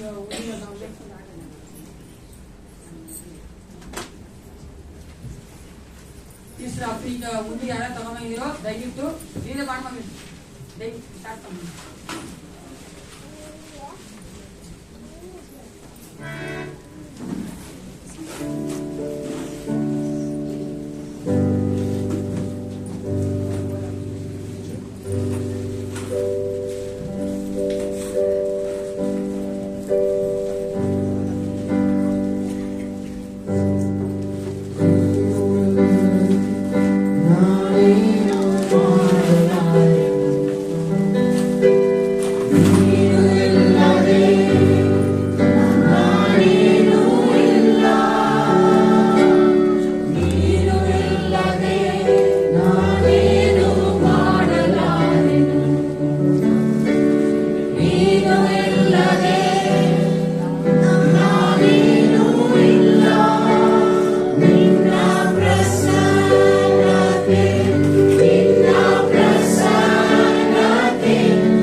ಅಂತ. ದೇವರು ಕೃಪೆಯಿಂದ ಪ್ರೀತಿಯಿಂದ ಆ ಮಗ ಸರ್ಜರಿಯನ್ನ ಸಕ್ಸಸ್ಫುಲ್ ಆಗಿ ಮಾಡ್ಕೊಟ್ಟಿದ್ದಾನೆ. ಹಲ್ಲೆಲೂಯಾ. ದೇವರು ಆ ಮಗನ ಚೆನ್ನಾಗಿಟ್ಟಿದ್ದಾನೆ. ನೋವು ಕೂಡ ಕಮ್ಮಿ ಆಗಿದೆ. ನನ್ನೊಟ್ಟಿಗೆ ಮಾತಾಡಿದ್ರು ಅವರು. ದೇವ್ರು ತಾನೇ ಆ ಮಗಳೊಟ್ಟಿಗೆ ಇದು ಇನ್ನು ಹೆಚ್ಚಾಗಿ ಬಲಪಡಿಸೋದೆ, ಸಂಪೂರ್ಣವಾಗಿ ರಿಕವರ್ ಆಗ್ಬೇಕು ಆ ಮಗಳು. ಅದಕ್ಕೋಸ್ಕರವಾಗಿ ನಿಮ್ಮ ಪರ್ಸನಲ್ ಪ್ರೇಯರ್ಸ್ ಅಲ್ಲಿ ಆ ಮಗಳಿಗಾಗಿ ನೀವು ಪ್ರಾರ್ಥನೆ ಮಾಡ್ಬೇಕಂತ ನಾನು ಕೇಳ್ಕೊಳ್ತೇನೆ. ಅದೇ ರೀತಿಯಾಗಿ ನಿಮ್ಮಲ್ಲಿ ಯಾರಿಗಾದ್ರೂ ಯಾವ್ದಾದ್ರು ಒಂದು ತೊಂದರೆಗಳಿದೆ, ನಿಮ್ಗೆ ಅನಾರೋಗ್ಯವಿದೆ ಅಥವಾ ನಿಮಗೆ ಪ್ರಾಬ್ಲಮ್ಸ್ಗಳಿದೆ, ದಯವಿಟ್ಟು ನೀವು ನನಗೆ ಫೋನ್ ಮಾಡಬೇಕು. ನಾವು ನಿಮಗೋಸ್ಕರವಾಗಿ ಪ್ರಾರ್ಥನೆ ಮಾಡ್ತೇವೆ. ಎಲ್ಲವನ್ನ don't gauge everything in the money. ಅರ್ಥ ಆಯ್ತಲ್ಲ? ದುಡ್ಡನ್ನೇ ನೀವೆಲ್ಲ ಗೇಜ್ ಮಾಡಬಾರ್ದು. ದುಡ್ಡುಗೋಸ್ಕರನೇ ನಾನು ಕೇಳಬೇಕು, ಬೇರೆ ಯಾವ್ದು ಕೇಳಬಾರ್ದು ಅಂತಲ್ಲ ಪ್ರಿಯರೇ. ನೀವು ನಮ್ಮ ಹತ್ರ ಹೇಳ್ಕೊಂಡ್ರೆ ನಾನು ನಿಮಗೋಸ್ಕರ ಪ್ರಾರ್ಥನೆ ಮಾಡಿದ್ವಿ. ನಿಮ್ಮ ಕುಟುಂಬಗಳಲ್ಲಿ, ನಿಮ್ಮ ಮಕ್ಕಳಿಗೆ ಏನು ಸಮಸ್ಯೆಗಳಿದ್ರು ಕೂಡ ನೀವು ನಮ್ಮ ಹೃದಯಕ್ಕೆ ಹಂಚಿಕೊಳ್ಳುವುದಾದ್ರೆ ನಾವು ಸಭೆಯಾಗಿ ಪ್ರಾರ್ಥನೆ ಮಾಡುವವರಾಗಿದೆ. ದೇವರು ನಮಗೆ ಜಯ ಕೊಡುವಾತನಾಗಿದ್ದಾನೆ. ಹಲ್ಲೆಲೂಯಾ. ಯಾಕಂದ್ರೆ ಪ್ರಾರ್ಥನೆಯಲ್ಲೇ ನಮ್ಗೆ ಬಲ, ಪ್ರಾರ್ಥನೆ ನಮ್ಗೆ ಬಿಡುಗಡೆ, ಪ್ರಾರ್ಥನೆಯಲ್ಲೇ ನಮ್ಗೆ ಜಯ. ಪ್ರಿಯರೇ, ಯೇಸಪ್ಪನಲ್ಲಿ ಪ್ರಾರ್ಥನೆ ಮಾಡಿದ್ರೆ ನಾವು ಚೆನ್ನಾಗಿರಕ್ಕಾಗೋದು ಈ ಲೋಕದಲ್ಲಿ. ಅದಕ್ಕೋಸ್ಕರವಾಗಿ ಏನು ಬೇಜ ಮಾಡ್ಕೊಂಬೇಡಿ. ನೀವು ಫೋನ್ ನನಗೆ ಹೇಳ್ಬಿಟ್ರೆ ಆಂಟಿ ಹೇಳ್ಬೇಡ, ನಾನು ಹೇಳಿದ್ದೀನಿ ಓಕೆನಾ. ಆಂಟಿ ಎಲ್ರಿಗೂ ಹೇಳಿ ಪ್ರಾರ್ಥನೆ ಮಾಡ್ತೀನಿ. ನಾನು ಒಬ್ಬಳೇ ಪ್ರಾರ್ಥನೆ ಮಾಡ್ಕೊಡ್ತಾ ಇದ್ದೀನಿ ಓಕೆನಾ. ನಾನು ತುಂಬಾ ಕಾನ್ಫಿಡೆನ್ಷಿಯಲ್ ಆಗಿರ್ತೀನಿ. ಅದು ನೀವೇನು ಬೇಜಾರು ಮಾಡ್ಕೊಂಬೇಡ. ಕೆಲವರು ನಾನು ನೋಡಿ ನಮ್ಮ ಸಭೆಯಲ್ಲಿ ಕೆಲವರಿಗೆ ಇಷ್ಟ ಇಲ್ಲ, ನಾವು ಹುಷಾರಿಲ್ಲ ಅಂತ ಹೇಳೋದಕ್ಕೆ ಇಷ್ಟ ಇಲ್ಲ. ನಾವು ಎಷ್ಟೇ ವಿಶ್ವಾಸದಲ್ಲಿದ್ರು, ಎಷ್ಟೇ ಬಲವಾಗಿದ್ರು ನಾವು ಲೋಕದಲ್ಲಿದ್ದೇವೆ. ಲೋಕದಲ್ಲಿದ್ರೆ ನಮ್ಮ ಲೋಕದಲ್ಲಿ ಏನಿತ್ತಂತೆ ಸಂಕಟಗಳು ಉಂಟೆ. ಅದೇ ನನ್ನ ಸ್ವಲ್ಪ ಹೇಳ್ತಾನೆ, ನಾನು ಎಲ್ಲ ಲೋಕವನ್ನೇ ಜಯಿಸಿದ್ದೇನೆ, ಆ ಜಯವನ್ನು ನಿನಗೆ ಕೊಡುತ್ತೇನೆ. ಅದಕ್ಕೋಸ್ಕರವಾಗಿ ಒಬ್ಬರೇ ಓಡಾಡ್ಕೊಂಡಿರೋಕ್ಕಿಂತ 10 ಜನ ಸೇರಿ ಓಡಾಡಿ ನಮ್ಗೆ ಜಯ ಸಿಗುತ್ತಲ್ವಾ? ಅದಕ್ಕೋಸ್ಕರ ಓಕೆನಾ. ನಾವು ನಾನಂತೂ ಪ್ರವಾದಿ ಅಲ್ಲ, ಜ್ಞಾನಿ ಅಲ್ಲ. ನೀವು ಹೇಳ್ಬೇಕು, ನಮಗೋಸ್ಕರ ಪ್ರಾರ್ಥನೆ ಮಾಡಿ ಓಕೆನಾ. ಆಮೇಲೆ ಅರ್ಥ ಆಗಿದೆ ಅಂತ ಜಾಸ್ತಿ ಆಮೇಲೆ ಬಂದ್ರೆ ಅರ್ಥ ಆಗಿದೆ ಅಂತ, ಕಮ್ಮಿ ಬಂದ್ರೆ ಸ್ವಲ್ಪ ಅರ್ಥ ಆಗಿದೆ ಅಂತ ಅರ್ಥ ಅಲ್ವಾ. ಈಗ ಈ ಒಂದು ಈಸ್ಟರ್ ಸಂಡೆಯಲ್ಲಿ ದೇವರು ತಾಯಿ ನಮ್ಮೊಟ್ಟಿಗೆ ಮಾತನಾಡುವಂತೆ ನಮ್ಮ ಜರುವಂತ ಬ್ರದರ್ ಶ್ರೀನಿವಾಸ ಅವ್ರನ್ನ ಮುಂದೆ ಕರೆದು ವಾಕ್ಯ ಹಂಚ್ಕೊಳ್ಬೇಕು ಕೇಳ್ಕೊಳ್ತೇನೆ. ಏನು ತಪ್ಪಾಗ್ತೈತೆ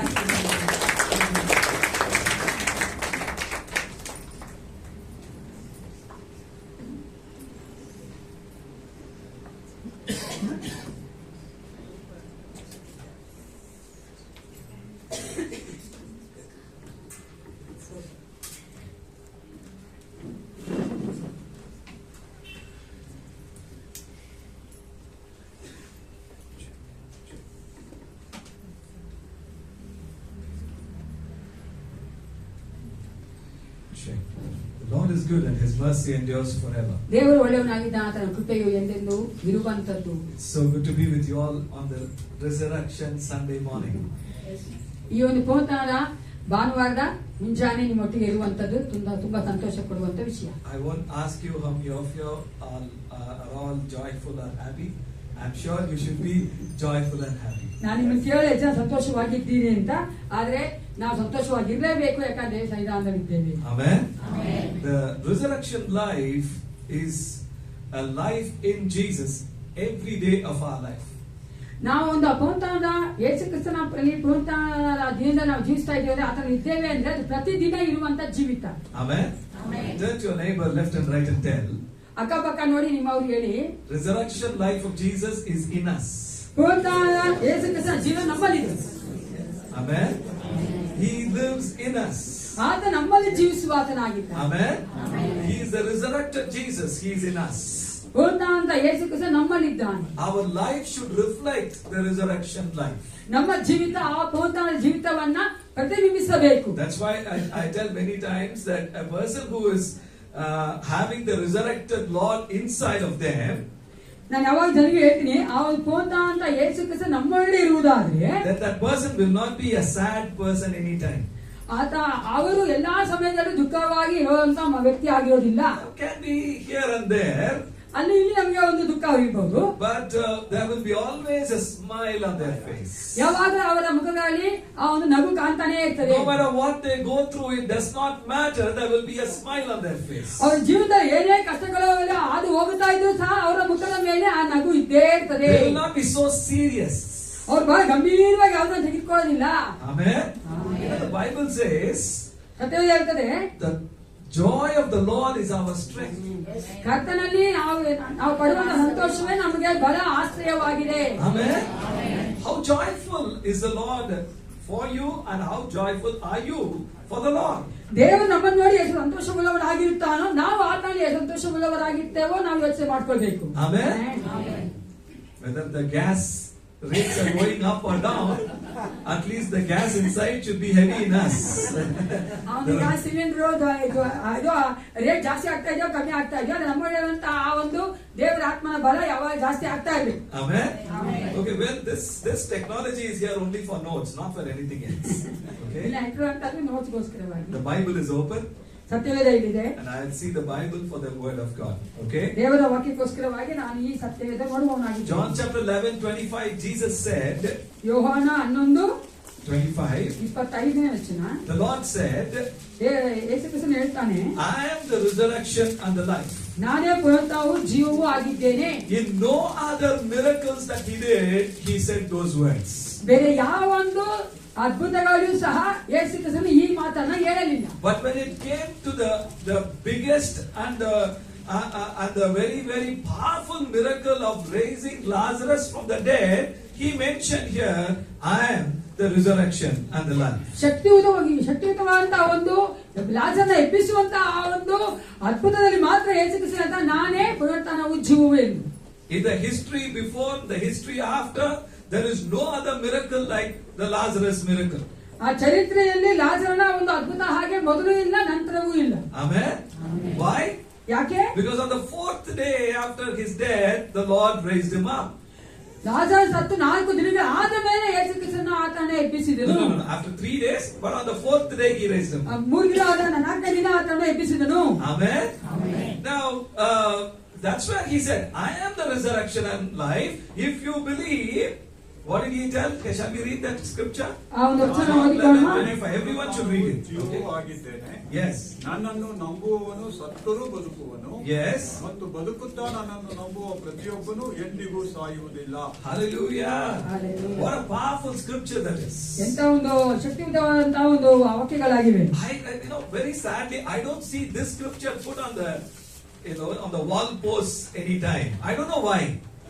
ನಾನು ಯಾವತ್ತೂ ನೋಡೋದಿಲ್ಲ ಈ ತರ ಆ ಒಂದು ಕಂಬಗಳಲ್ಲಿ ಈ ವಾಕ್ಯನ ಬರೆದಿರೋದು ಯಾಕೆ ಅಂತ ಗೊತ್ತಿಲ್ಲ. What a powerful scripture. What an encouraging scripture. ಎಂತ ಒಂದು ಪ್ರೋತ್ಸಾಹ ಕೊಡುವಂತಹ ಒಂದು ವಾಕ್ಯಗಳಾಗಿವೆ. Listen to me, my dear friends. ಕೇಳಿಸ್ಕೊಳ್ಳಿ ನನ್ನ ಪ್ರೀತಿಯ ಸ್ನೇಹಿತರೆ. The cross should be the center of our life.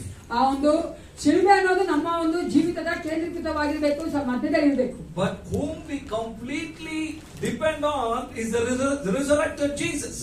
ನಾವು ಯಾರ ಮೇಲೆ ಸಂಪೂರ್ಣವಾಗಿ ಅವಲಂಬಿತರಾಗ್ತೇವೆ ಅಂದ್ರೆ ಪುನರುತ್ಥಾನ ಅಂತ ಯೇಸು ಕ್ರಿಸ್ತನ ಮೇಲೆ. Because if there is no resurrection of the Lord, I want to tell you, all our faith, all our sitting here is a waste of time. ಪುನರುತ್ಥಾನ ಆಗದೇ ಇರುವುದಾದ್ರೆ ಯೇಸು ಕ್ರಿಸ್ತನು ನಾವು ಮಾಡುವಂತ ಎಲ್ಲಾ ಕಾರ್ಯಗಳು ಕುರಿತಿರುವಂತೆಲ್ಲ ವೇಸ್ಟ್. Are you listening? ಕೇಳಿಸ್ಕೊತಾ ಇದ್ದೀರಾ? Amen. Our whole dependency is on the Lord who is resurrected. ಪುನರುತ್ಥಾನಂತ ಯೇಸು ಕ್ರಿಸ್ತನ ಮೇಲೆ ನಮ್ಮ ಸಂಪೂರ್ಣ ಅವಲಂಬನೆ ಇರಬೇಕು. We all know what the Lord accomplished on the cross. ನಮ್ಮೆಲ್ಲರಿಗೂ ಗೊತ್ತು ಯೇಸು ಕ್ರಿಸ್ತನು ಶಿಲುಬೆ ಮೇಲೆ ಏನೆಲ್ಲ ಮಾಡಿ ಮುಗಿಸಿದ್ದಾನೆ ಎಂದು. But what does the resurrection bring for us? ಆ ಒಂದು ಪುನರುತ್ಥಾನ ಏನು ತರುವಂತದಾಗಿದೆ? It brings us the how the Lord conquered sin and death. ಯಾವ ತರವಾಗಿ ಕರ್ತಾವಾದ ಯೇಸು ಕ್ರಿಸ್ತನು ಆ ಮರಣವನ್ನ ಪಾಪವನ್ನ ಜಯಿಸಿದನು ಎಂದು ತೋರಿಸುವಂತದ್ದು. He rose from the dead. ಆತನು ಮರಣದಿಂದ ಎದ್ದಾತನಾಗಿದ್ದಾನೆ. If I have to talk about the proof and all that the Lord did on the last week after on those 3 days, then it will take the whole day for us. ಅವನು 3 ದಿನಗಳಲ್ಲಿ ಯೇಸುವಿನ ಸಾವಿನ ಮುಂಚಿತವಾಗಿ ಆಗುವಂತಹ 3 ದಿನಗಳ ಕುರಿತು ನಾನು ಹೇಳಿದ್ರೆ ಈ ಸಂಪೂರ್ಣ ದಿನಾನ ನಾನು ಹೇಳಬೇಕು. There is no fear of death for us anymore after the resurrection of Jesus. ಯೇಸು ಕ್ರಿಸ್ತನ ಪುನರುತ್ಥಾನ ಆದ ನಂತರ ನಮಗೆ ಆ ಒಂದು ಮರಣ ಭಯ ಇಲ್ಲ. He delivered us from the fear of death. ಆ ಒಂದು ಮರಣದ ಭಯದ ನಮ್ಮನ್ನ ಆತನು ಬಿಡುಗಡೆ ಮಾಡಿದ್ದಾನೆ. If anyone this morning who is sitting here with fear of death, I want to tell you, do not fear, because the Lord of your life has overcome the fear of death. ಇಲ್ಲಿ ಯಾರಾದ್ರೂ ಆ ಮರಣ ಭಯದ ಕುರಿತಿರುವುದಾದ್ರೆ ಭಯ ಪಡಬೇಡಿ, ನಾವು ಸೇವಿಸುವಂತ ಯೇಸು ಕ್ರಿಸ್ತನು ಆ ಮರಣ ಭಯದಿಂದ ನಮ್ಮನ್ನು ಬಿಡಿಸಿದ್ದಾನೆ, ಮರಣದಿಂದ ಎದ್ದಿದ್ದಾನೆ. The moment we close our eyes here, we open our eyes before the resurrected Jesus. ನಾವು ಇಲ್ಲಿಗೆ ನಮ್ಮ ಕಣ್ಣು ಮುಚ್ಚುವುದಾದ್ರೆ ನಾವು ಅಲ್ಲಿ ಕಣ್ಣುಗಳನ್ನು ತೆರೆಯುವವರಾಗಿರುತ್ತೇವೆ. The resurrected Jesus is alive. ಪುನರುತ್ಥಾನದ ಯೇಸು ಕ್ರಿಸ್ತನು ಜೀವಂತವಾಗಿದ್ದಾನೆ, ಜೀವಿಸುವಾತನಾಗಿದ್ದಾನೆ. Amen. Turn to your neighbor and ask that person. ಪಕ್ಕದವರನ್ನ ಕೇಳಿ, Do you really believe? ನೀವು ನಿಜವಾಗ್ಲೂ ನಂಬ್ತೀರಾ ಅಂತ ಹೇಳಿ. Do you really believe? ನಂಬ್ತೀರಾ ನಿಜವಾಗ್ಲೂ? Amen? Because if you don't believe, ನೀವು ನಂಬದೇ ಇರುವುದಾದ್ರೆ then it's very difficult to see Him. ಅದು ತುಂಬಾ ಕಷ್ಟ ಆಗೋಗ್ಬಿಡುತ್ತೆ ನೀವು ಏಸಪ್ಪ ನೋಡಕ್ಕೆ. Because belief is something which the Lord continuously emphasized on. If you believe, you will see the glory of God. ಯೇಸು ಕ್ರಿಸ್ತನ ಆಗ ಪದೇ ಪದೇ ಪದೇ ಹೇಳುವಂತದ್ದು ನೀವು ನಂಬುವುದಾದ್ರೆ ಎಂದು. You see, the resurrection of Jesus gave us the power over all the powers of the enemy, that is Satan. ಸೈತಾನ ಎಲ್ಲ ಶಕ್ತಿಗಳ ಮೇಲೆ ಪುನರುತ್ಥಾನದ ಯೇಸು ಕ್ರಿಸ್ತನು ನಮಗೆ ಆ ಜಯವನ್ನ ಕೊಟ್ಟಿದ್ದಾನೆ, ಬಲವನ್ನ ಕೊಟ್ಟಿದ್ದಾನೆ. Amen? Amen? You see, when I go for ministry to different places, ನಾನು ಸೇವೆಗೆ ಎಲ್ಲಾ ಕಡೆ ಹೋಗ್ಬೇಕಾದ್ರೆ you see, the Lord in His great mercy delivers people from any kind of satanic bondage. ದೇವರ ಆತ್ಮನ ಕೃಪೆಯ ಮೇರೆಗೆ ಎಂತ ಒಂದು ಸೈತಾನ ಬಂಧ ಇದ್ರೂ ಅವರನ್ನ ಬಿಡುಗಡೆ ಮಾಡ್ತಾನೆ. In the name of Jesus and by the blood of Jesus and the testimony of His word, no evil spirit can stay in any person. ಯೇಸು ಕ್ರಿಸ್ತನ ರಕ್ತದ ಮೂಲಕವಾಗಿ, ಯೇಸು ಕ್ರಿಸ್ತನ ನಾಮದ ಮೂಲಕವಾಗಿ, ಆತನ ಒಂದು ವಾಕ್ಯದ ಸಾಕ್ಷಿಯ ಮೂಲಕವಾಗಿ ಯಾವ ಒಂದು ಸೈತಾನ ಯಾರ ಮೇಲೂ ಅವರು ದೊರೆತನ ಮಾಡಕ್ ಆಗೋದಿಲ್ಲ. Amen? Now I want to tell you that if there is any manifestation of evil in anybody's life, in your circle of people, pray in the name of Jesus. You will see the power of God working in that person. ನಿಮ್ಗೆ ಗೊತ್ತಿರೋ ಮೇಲೆ ಯಾರಿಗಾದ್ರೂ ಆ ಒಂದು ಸೈತಾನ ಕಾರ್ಯ ಇರುವುದಾದ್ರೆ ನೀವು ಯೇಸು ಕ್ರಿಸ್ತನ ನಾಮದಲ್ಲಿ ನೀವು ಪ್ರಾರ್ಥನೆ ಮಾಡಿ ಅವರಿಗೆ ಬಿಡುಗಡೆ ಸಿಗ್ತದೆ. Hallelujah. The Bible says also there is, what else do you get from the power and the resurrection of Jesus? ಆ ಪುನರುತ್ಥಾನದ ಯೇಸು ಕ್ರಿಸ್ತನ ಮೂಲಕ ಇನ್ನೇನು ನಮಗೆ ಸಿಗುತ್ತೆ ಅಂದ್ರೆ We have the healing that comes from the Lord. Healing that comes from the Lord. ಆ ಸ್ವಸ್ಥತೆ ಎಂಬುದು ದೇವರಿಂದ ಬರುವಂತದಾಗಿದೆ. We have the liberty of the Spirit in this life of victory in the name of Jesus. ನಮಗೆ ಈ ಜೀವನದಲ್ಲಿ ಬಿಡುಗಡೆ ಸಿಗ್ತದೆ, ಯೇಸು ಕ್ರಿಸ್ತನ ನಾಮದಲ್ಲಿ ನಮಗೆ ಜಯ ಸಿಗ್ತದೆ. Not only all these things, ಇದೆಲ್ಲ ಮಾತ್ರ ಅಲ್ಲ ಪ್ರಿಯರೇ, we get a new resurrected body. ನಮಗೆ ಆ ಪುನರುತ್ಥಾನ ಹೊಸದಾದಂತ ಒಂದು ಶರೀರ ಸಿಗ್ತದೆ. Nobody said amen. You don't want the resurrected body? ನಿಮ್ಗೆ ಯಾವುದು ಬೇಡ ಪುನರುತ್ಥಾನ ಅಂತ ಒಂದು ಶರೀರ? I am waiting for that body. ನಾನು ಅದಕ್ಕೆ ಕಾಯ್ತಾ ಇದ್ದೀನಿ. Amen? The one who has got that body already. ಯಾರಿಗೆ ಆ ಒಂದು ಶರೀರ ಮೊದಲೇ ಬಂದ್ಬಿಟ್ಟಿದೆ? Jesus alone has got that body. ಯೇಸು ಕ್ರಿಸ್ತನಿಗೆ ಈಗಾಗಲೇ ಬಂದಿದೆ. I don't know what you believe, but I want to tell you, not only who believe in the Lord will have a new body, ಯಾರೆಲ್ಲ ಯೇಸು ಕ್ರಿಸ್ತನನ್ನು ನಂಬುತ್ತಾರೋ ಅವ್ರು ಮಾತ್ರ ನೂತನವಾದ ಶರೀರ ಬರೋದಲ್ಲ, but even for the whole world they will have a new body. ಎಲ್ಲ ಶರೀರ ಎಲ್ರಿಗೂ ಸಹ ಒಂದು ಹೊಸ ಶರೀರ ಬರ್ತದೆ. But then there will be two different judgments which will happen, which will decide where that new body will be. Judgment ಅಂದ್ರೆ ನ್ಯಾಯ ತೀರ್ಪು ಆಗ್ತದೆ. ಎರಡು ನ್ಯಾಯ ತೀರ್ಪಿನಲ್ಲಿ ನಮಗೆ ಸಿಕ್ಕಂತ ಹೊಸ ಶರೀರದೊಟ್ಟಿಗೆ ನಾವು ಎಲ್ಲಿ ಇರ್ತೇವೆ ಅದನ್ನು ತೀರ್ಮಾನ ಮಾಡ್ತದೆ. Are you understanding? ಅರ್ಥ ಆಗ್ತದೆಯಾ? But we are going to have a new body. ನಮಗೆ ನೂತನವಾದ ಹೊಸ ಅಂತ ಒಂದು ಶರೀರ ಸಿಗ್ತದೆ. Amen? Okay, what does the resurrection of the Lord do? We just saw the 6 things that the Lord has done for us individually. ನಮಗೆ ಪ್ರತಿಯೊಬ್ಬರಿಗೂ ಸಹ ದೇವರು 6 ಕಾರ್ಯಗಳು ಮಾಡಿದ ಪುನರುತ್ಥಾನ ಅಂತ ಯೇಸು ಕ್ರಿಸ್ತನು. But what did the resurrection of Jesus do to the world? ಈ ಪುನರುತ್ಥಾನ ಅಂತ ಯೇಸು ಕ್ರಿಸ್ತನು ಲೋಕಕ್ಕೆ ಏನು ಮಾಡುವಂತವರಾಗಿದ್ದಾರೆ? The resurrection of Jesus something did to the world also. ಪುನರುತ್ಥಾನ ಅಂತ ಯೇಸು ಕ್ರಿಸ್ತನ ಪುನರುತ್ಥಾನವು ಲೋಕಕ್ಕೂ ಸಹ ಏನೋ ಮಾಡ್ತು. What did it do, you know? ಏನ್ ಮಾಡ್ತು ಗೊತ್ತಾ? It divided the history. ಆ ಒಂದು ಇತಿಹಾಸವನ್ನೇ ವಿಭಾಗಿಸಿದೆ. It moved from before Christ to after death. ಕ್ರಿಸ್ತನ ಮುಂಚೆ ಕ್ರಿಸ್ತನ ನಂತರ ಅನ್ನೋದಾಗಿದೆ. That's what we see in the history. ಅದೇ ನಾವು ಇತಿಹಾಸದಲ್ಲಿ ನೋಡ್ತೇವೆ. How many of you understand that? ಯಾರಿಗೆ? Yes, the date that we have today, or the world has today, is from the time of the Lord's resurrection. ಈಗ ಇರುವಂತಹ ಸಮಯಗಳು ಕರ್ತನಾದ ಯೇಸು ಕ್ರಿಸ್ತನ ಆ ಒಂದು ಪುನರುತ್ಥಾನದ ಪ್ರಾರಂಭ ಆಗುವಂತದ್ದು. It is not based on any moon, anything else. It is based on the resurrection of Jesus. ಯಾವ ಒಂದು ಚಂದ್ರ ಆಗಲಿ ಸೂರ್ಯ ಆಗಲಿ ಅದರಿಂದ ಅಲ್ಲ, ಅದು ಪುನರುತ್ಥಾನ ಯೇಸು ಕ್ರಿಸ್ತನ ಆ ಒಂದು ಕಾರ್ಯದ ಮೇಲೆ ಅದು ಅವಲಂಬಿತವಾಗಿದೆ. Amen? So we have a new beginning from that time onward. The world has a new beginning from that time. ಲೋಕಕ್ಕೆ ಆ ಒಂದು ಸಮಯದ ನಂತರವಾಗಿ ಹೊಸ ಒಂದು ಸಮಯ ಪ್ರಾರಂಭ ಆಗಿದೆ. What else did the resurrection do? ಮತ್ತೇನ್ ಮಾಡ್ಬೇಕಾಗಿದೆ ಆ ಪುನರುತ್ಥಾನ? You know, that resurrection gave a hope for this lost world. ಕಾದುವಂತ ಈ ಒಂದು ಲೋಕಕ್ಕೆ ಒಂದು ನಿರೀಕ್ಷೆಯನ್ನು ಕೊಡುವಂತದ್ದು. Amen? That they look at the cross, they have a new life. ಯಾವಾಗ ಅವರು ಶಿಲುಬೆಯನ್ನ ನೋಡುತ್ತಾರೋ ಆಗ ಅವರಿಗೆ ನೂತನವಾದಂತಹ ಒಂದು ಜೀವನ. Amen? Okay, let's read that. We just read one or two scriptures from 1 Corinthians 15, but now we are going to read the whole passage of scripture from 1 Corinthians 15, 1 to 19. Are you ready? 1 ಕೊರಿಂಥ 15 1ರಿಂದ 19 ಓದೋಕಿದ್ದೇವೆ. ಸಿದ್ಧರಾಗಿದ್ದೀರಾ? Are you ready? Slowly and steadily, let's read, because this is what we believe.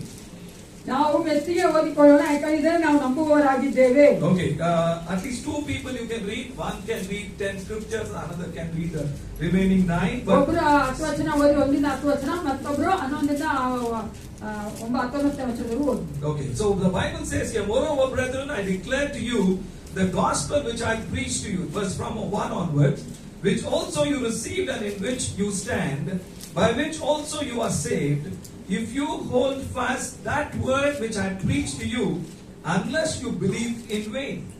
For I delivered to you first of all that which I also received, that Christ died for our sins according to the scriptures, but that he was buried, and that he rose again on the third day according to the scriptures, and that he was seen by Cephas, then by the 12. After that he was seen by over 500 brethren at once, of whom the greater part remains to the present. That was in the time of Paul.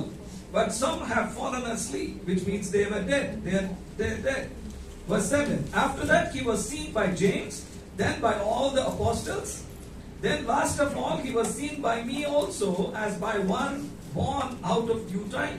For I am the least of the apostles, who am I not worthy to be called an apostle, because I persecuted the church of God. But by the grace of God, I am what I am, and his grace toward me was not in vain, but I labored more abundantly than they all. Yet not I, but the grace of God which was with me. Therefore, whether it was I or they, so we preached, and so you believed. Verse 12 onwards. Now if Christ is preached that he has been raised from the dead, how do some among you say that there is no resurrection of the dead? But if there is no resurrection of the dead, then Christ is not risen. And if Christ is not risen, then our preaching is empty, and your faith is also empty. Yes, and we are found false witnesses of God, because we have testified of God that he raised up Christ, whom he did not raise up, if in fact the dead do not rise. For if the dead do not rise, then Christ is not risen. And if Christ is not risen, your faith is futile, you are still in your sins. Then also those who have fallen asleep in Christ have perished. If in this life only we have hope in Christ, we are of all men the most pitiable. But now, verse 20 also I'll read and finish. But now Christ is risen from the dead and has become the first fruits of those who have fallen asleep. Amen? Amen. Okay. Read it in Kannada, please. ಸಹೋದರರೇ, Yes. ನಾನು ನಿಮಗೆ ತಿಳಿಸಿದ ಸುವಾರ್ತೆಯನ್ನು ನಿಮ್ಮ ನೆನಪಿಗೆ ತರುತ್ತೇನೆ. Yeah.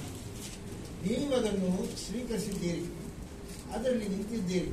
ನಾನು ಯಾವ ಸಂಗತಿಯನ್ನು ಹೇಳಿ ನಿಮಗೆ ಸುವಾರ್ತೆಯನ್ನು ತಿಳಿಸಿದ್ದೇನೋ ನೀವು ಅದನ್ನು ಗಟ್ಟಿಯಾಗಿ ಹಿಡ್ಕೊಂಡರೆ ಮತ್ತು ನಿಮ್ಮ ನಂಬಿಕೆಯು ನಿರಾಧಾರವಾದ ಪಕ್ಷಕ್ಕೆ ಆ ಸುವಾರ್ತೆಯಿಂದ ನಿಮಗೆ ರಕ್ಷಣೆ ಆಗುತ್ತದೆ.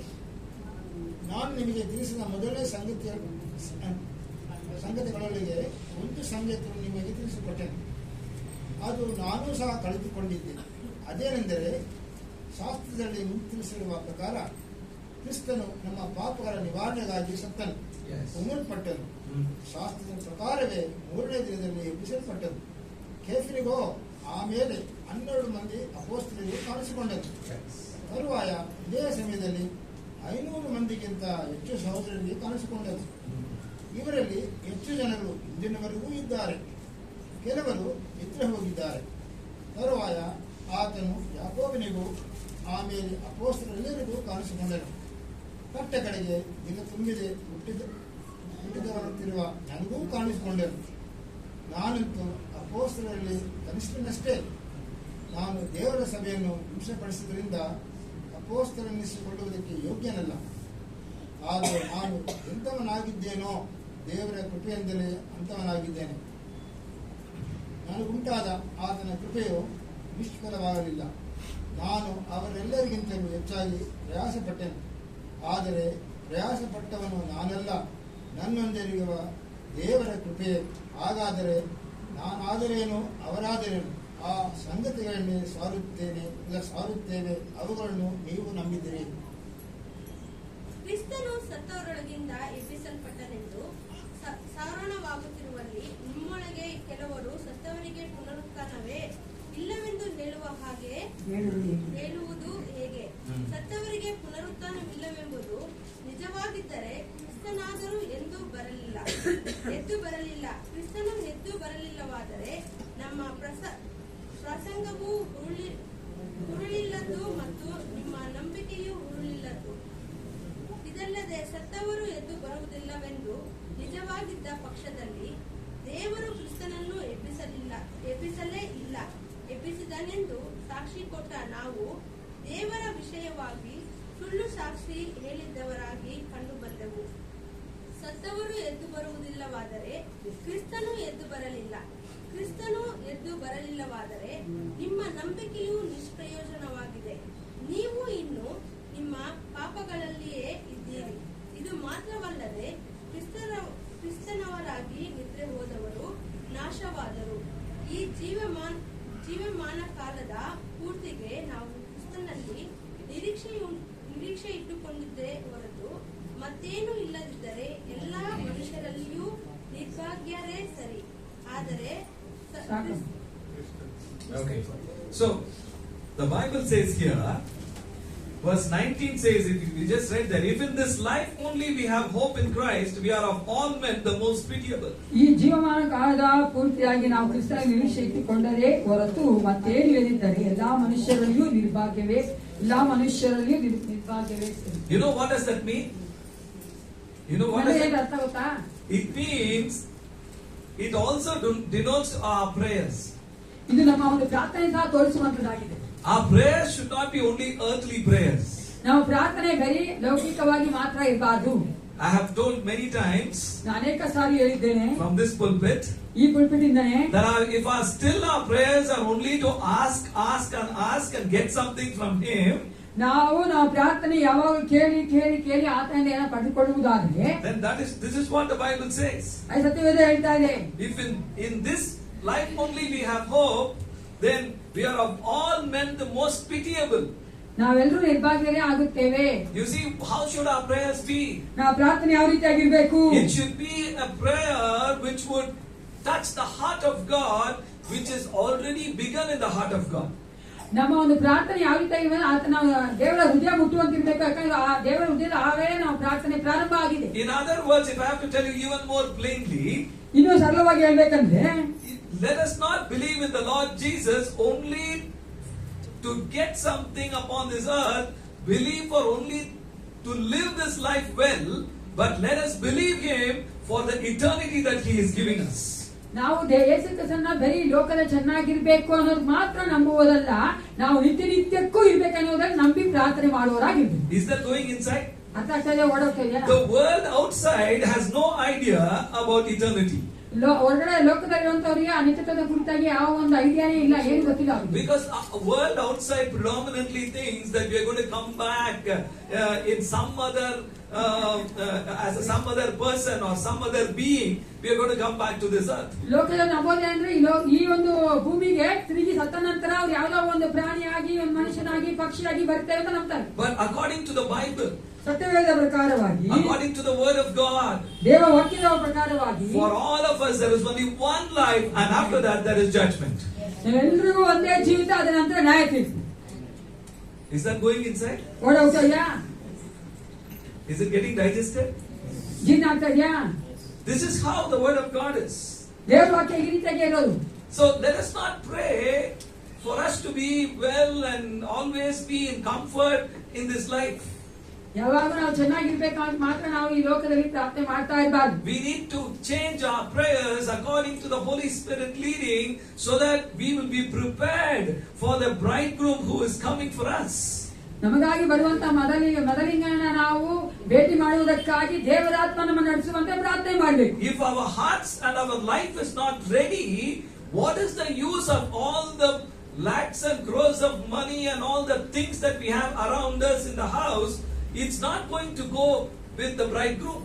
ನಮ್ಮ ಒಂದು ಹೃದಯ ನಮ್ಮ ಜೀವಿತ ಒಂದು ಸಿದ್ಧತೆವಾಗಿಲ್ಲ ಅಂದ್ರೆ ನಮಗಿರುವಂತ ಏನೇ ಲಕ್ಷಾಂತರ ರೂಪಾಯಿ ಆಗಲಿ ನಮ್ಮ ಇರುವಂತ ಏನೇ ಈ ಲೋಕದ ಆಶೀರ್ವಾದವಾಗ್ಲಿ ಅದು ನಮಗೆ ಕರ್ಕೊಂಡು ಹೋಗುದು ನಾವು ಬರುವಂತ ಮೊದಲಿನ ಜೊತೆ ಬರೋದಿಲ್ಲ.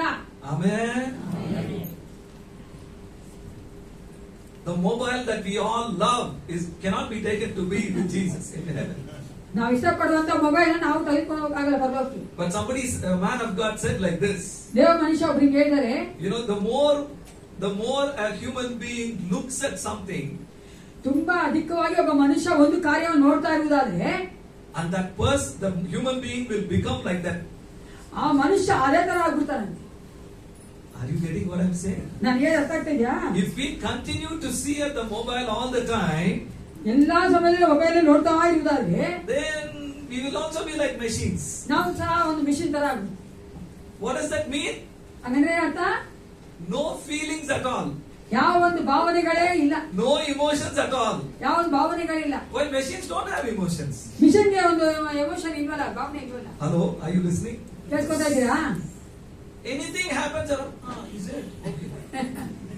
ಏನಾದ್ರೂ ಸಹ ಹೌದಾ ಸರಿ. This generation, ಈ ಜನರೇಷನ್ ನೋಡಿ ಹಂಗೆ ಇದ್ದಾರೆ. I know. ನನಗೆ ಗೊತ್ತು, This is called the I know generation. ನನಗೆ ಗೊತ್ತು ಅನ್ನೋ ಒಂದು ಸಂತತಿ. I know. It's becoming more and more these days. ಜಾಸ್ತಿ ಆಗ್ತಾ ಇದೆ ನಡುವೆ. And seeing all those reels, ಆ ರೀಲ್ಸ್ ನೋಡಿದ್ರೆ ನೀವು, like this, very expert we are on. But this, very less people do. What is this? ಹಿಂಗನ್ನೋದು ತುಂಬಾ The ಕಮ್ಮಿ, word of God. ಹಿಂಗನ್ನೋದು ಜಾಸ್ತಿ. ವರ್ಡ್ ಆಫ್ ಗಾಡ್ ದೇವ್ರ ವಾಕ್ಯ ಹಿಂಗ್ ತಿಳಿಸೋಣ ನಾವು. This is very easy. ಅದಿಮೇಲೆ ಇದು ಸುಲಭ. But to know who the Lord is, who the resurrected Lord is, ಯಾರ ದೇವರು ಯಾರ ಕರ್ತನು ಪುರುಷಾದ ಯೇಸು ಕ್ರಿಸ್ತನ ಕುರಿತಾಗಿ ತಿಳ್ಕೊಳ್ಳೋದು ಗೊತ್ತಿಲ್ಲ. the man of God from China, his name is Watchman Nee. Watchman ನೀ ಎಂಬ ಚೈನಾದ ಬಂತ ಒಬ್ಬ ದೇವ ಮನುಷ್ಯನು. Have you heard of him? Have you read his book? ಕೇಳಿದಿರಲ್ಲ, ಅದರ ಪುಸ್ತಕ ಓದಿದಿರಾ? Powerful books he has written. ಅದರ ಶಕ್ತಿಯುತ ಅಂತ ಒಂದು ಪುಸ್ತಕ. Any youngsters here, pick up his book, A Normal Christian Life. Please read it. It's worth to read that kind of book. Normal Christian life ಎಂಬ ಆತನ ಪುಸ್ತಕವನ್ನ ಯವನಸ್ಥರೇ ಓದ್ರಿ. Okay? He writes like this regarding resurrection. ಪುರುಷಾದ ಕುರಿತಾಗಿ ಈ ರೀತಿಯಾಗಿ ಬರೆದಿದ್ದಾರೆ ಅವರು. Our old history ends with the cross. Our new history begins with the resurrection. ನಮ್ಮ ಸಂಪೂರ್ಣ ಇತಿಹಾಸವು ಒಂದು ಶಿಲುಬೆಯಲ್ಲಿ ಮುಗಿಯುತ್ತದೆ. ನಮ್ಮ ಒಂದು ಹೊಸ ಜೀವಿತ ಪುರುಷಾದಲ್ಲಿ ಪ್ರಾರಂಭ ಆಗ್ತದೆ. Hallelujah. What a wonderful saying. Amen. There is A.W. Tozer. I don't know how many of you read his book. A.W. Tozer ಅಂತ ಬರೆದಿದ್ದಾರೆ, ಅದೇ ಸೇವಕರು. ಅವರ ಪುಸ್ತಕ ಎಷ್ಟು ಓದ್ತೀರಾ? Powerful books he has written. ಅದು ಶಕ್ತಿಯುತವಾದ ಒಂದು ಪುಸ್ತಕ ಬರೀತಾರೆ. He writes like this. ಈ ತರ ಬರೀತಾರೆ ಅವರು. It is in my opinion that tens of thousands of people, if not millions, have been brought into some kind of religious experience by accepting Christ, and they have not been saved. You understand? This is what is going on in many places. Accept Jesus, accept Jesus. Yeah, correct. But see what he says. If your Christian conversion did not reverse the direction of your life, if it did not transform it, then you are not converted at all. You are simply a victim of accept Jesus heresy. ಹಂಗೇಂತಂದ್ರೆ ಅನೇಕರು ಹೇಳ್ತೀವಲ್ಲ ನಾವು, ಹಂಗೆ ಕಟ್ಕೊಳ್ಳಿ ಏಸಪ್ಪ, ಹಂಗೆ ಕಟ್ಕೊಳ್ಳಿ ಏಸಪ್ಪ, ಹಂಗೆ ಕಟ್ಕೊಳ್ಳಿ ಅಂತ ಹೇಳುವಂತದ್ದು ಏನಾಗೋಗುತ್ತಂದ್ರೆ, ನಾವು ಬರೀ ಆ ರೀತಿಯಾಗಿ ಹೇಳುವಂತ ಧರ್ಮಕ್ಕೆ ನಮ್ಮನ್ನು ಒಪ್ಪಿಸ್ಕೊಡ್ತೇವೆ ಹೊರತು ನಿಜವಾದ ಒಂದು ಮನಸಾಂತರಕ್ಕೆ ರಕ್ಷಣೆಗೆ ಒಪ್ಪಿಸ್ಕೊಡೋದಿಲ್ಲ. Are you getting what I'm saying? ಅರ್ಥ ಆಗ್ತದೆ ಹೇಳೋದು? It needs to end with a transformation, a conversion of life inside in the character of God. ಯೇಸು ಕ್ರಿಸ್ತನ ಆ ಒಂದು ಸ್ವಭಾವದಲ್ಲಿ ನಮ್ಮ ಹೃದಯ, ನಮ್ಮ ಜೀವಿತ ಬದಲಾಗಬೇಕು. Amen.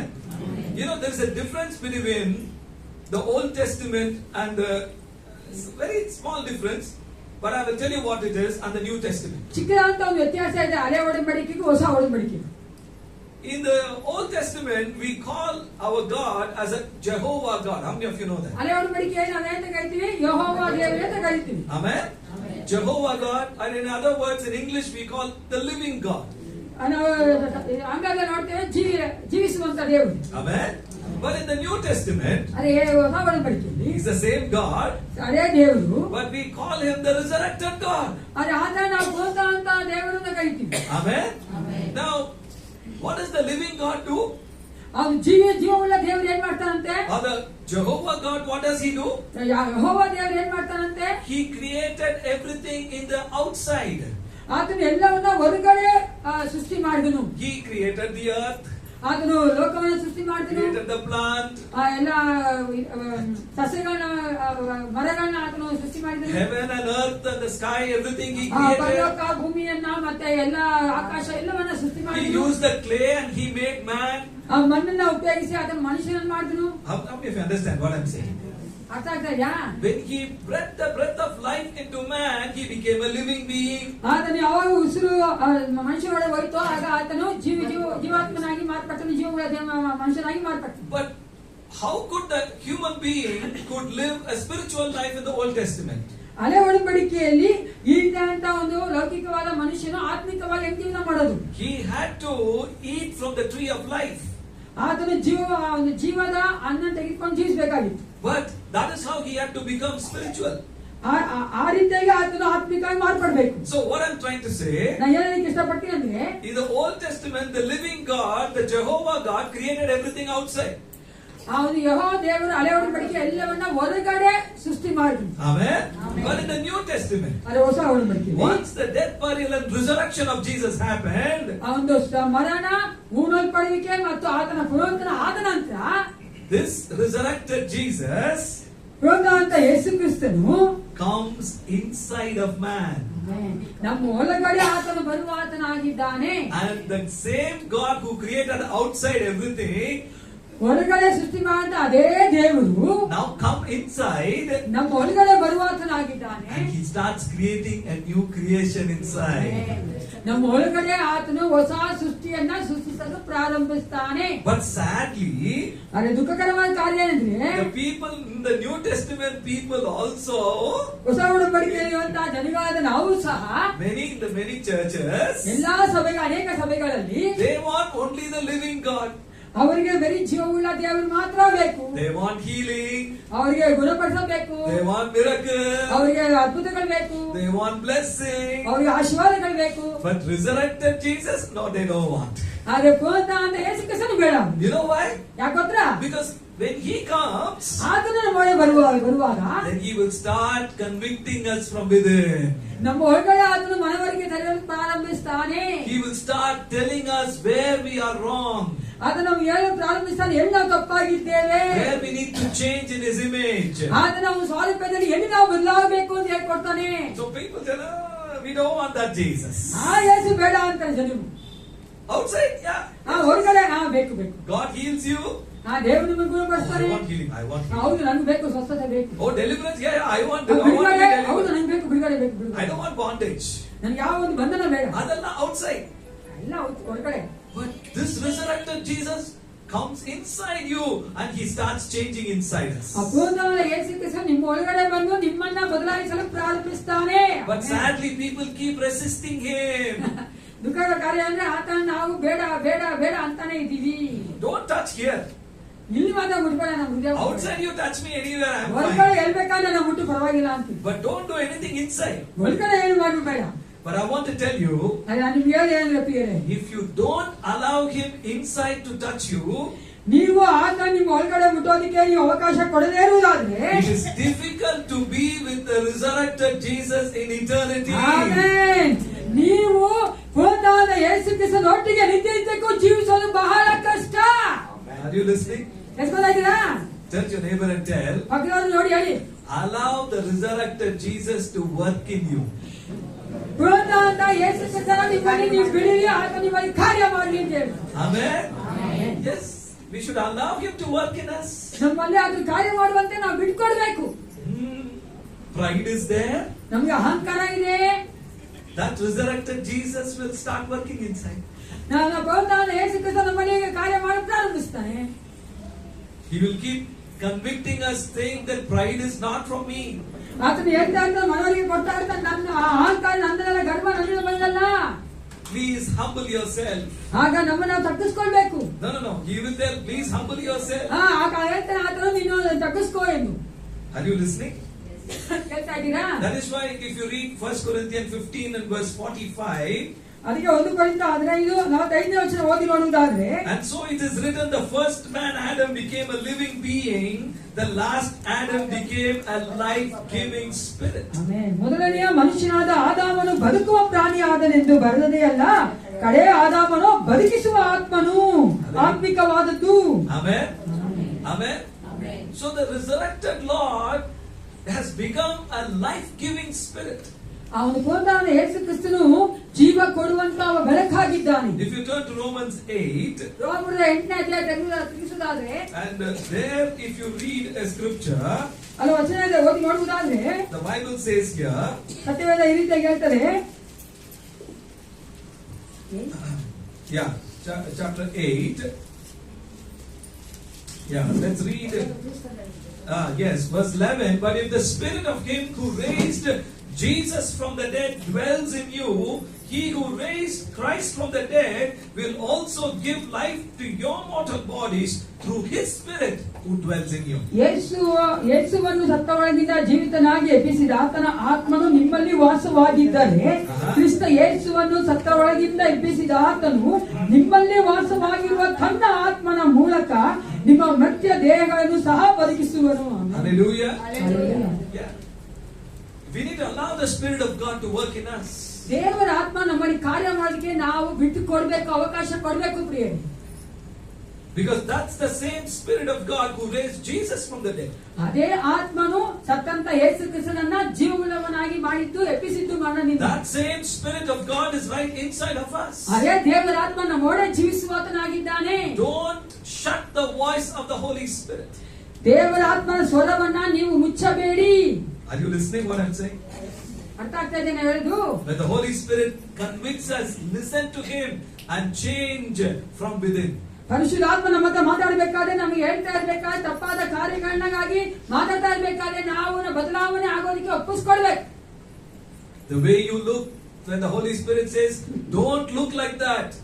ನೀವು ನೋಡುವಂತ ಒಂದು ದೃಷ್ಟಿ ಸರಿ ಇಲ್ಲ ಅಂದ್ರೆ ದೇವರ ಆತ್ಮ ಹೇಳ್ತಾ ತಾನೆ ಆತರ ನೋಡ್ಬೇಡ ಅನ್ಬೇಕಾದ್ರೆ.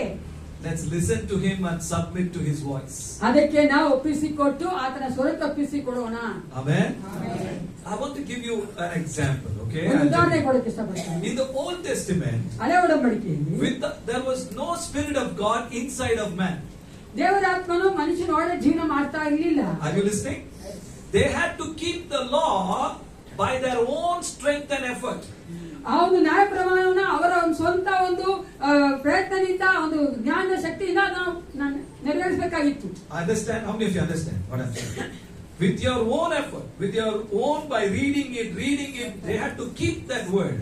ಓದಿ ಆ ಒಂದು ವಾಕ್ಯಾನುಸಾರ ನಡೀಬೇಕು ತಮ್ಮ ಪ್ರಯತ್ನದಿಂದ. There was no divine help at that time. ಆ ದೈವಿಕವಾದ ಒಂದು ಸಹಾಯ ಅವರಿಗೆ ಇರಲಿಲ್ಲ. Are you understanding? ಅರ್ಥ ಆಗ್ತಾ ಇದೆಯಾ? But after the resurrection of Jesus, ಯೇಸು ಕ್ರಿಸ್ತನ ಪುನರುತ್ಥಾನ ಆದ ನಂತರ the Holy Spirit was sent by the Lord himself as a gift to his body so that we can be divinely helped to keep the word of God that he has given us. ಪುನರುತ್ಥಾನ ಆದ ನಂತರ ಯೇಸು ಕ್ರಿಸ್ತ ತನ್ನ ಆತ್ಮವನ್ನ ನಮಗೆ ಒಂದು ವರವಾಗಿ ಕೊಟ್ಟು ನಮ್ಮನ್ನ ಆ ಒಂದು ದೈವಿಕವಾದ ಸಹಾಯದಿಂದ ನಾವು ಆತನಲ್ಲಿ ಜೀವಿಸುವಂತೆ, ಅದರ ವಾಕ್ಯಾನುಸಾರ ನಡೆಯುವಂತೆ ನಮಗೆ ಸಹಾಯ ಮಾಡುವ ಆತನಾಗಿದ್ದಾನೆ. That is why the Bible says, as many as are led by the Spirit of God, these are sons of God.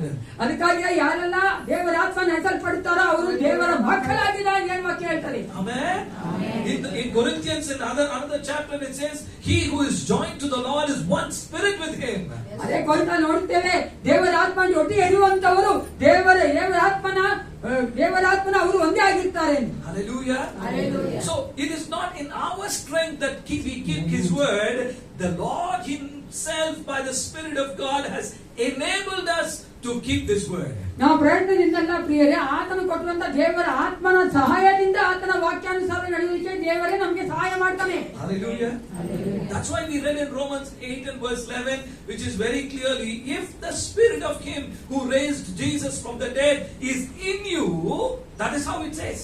ಅದೇ ದೇವ ಕೇಳ್ತಾ ರೋಮರು 8:11 ಯಾವ ಒಂದು ಆತ್ಮನು ಯೇಸು ಕ್ರಿಸ್ತನನ್ನ ಎಬ್ಬಿಸಿದನೋ ಅದೇ ಆತ್ಮ ನಮ್ಮಲ್ಲಿ ವಾಸ ಮಾಡ್ತಾನೆ. Amen.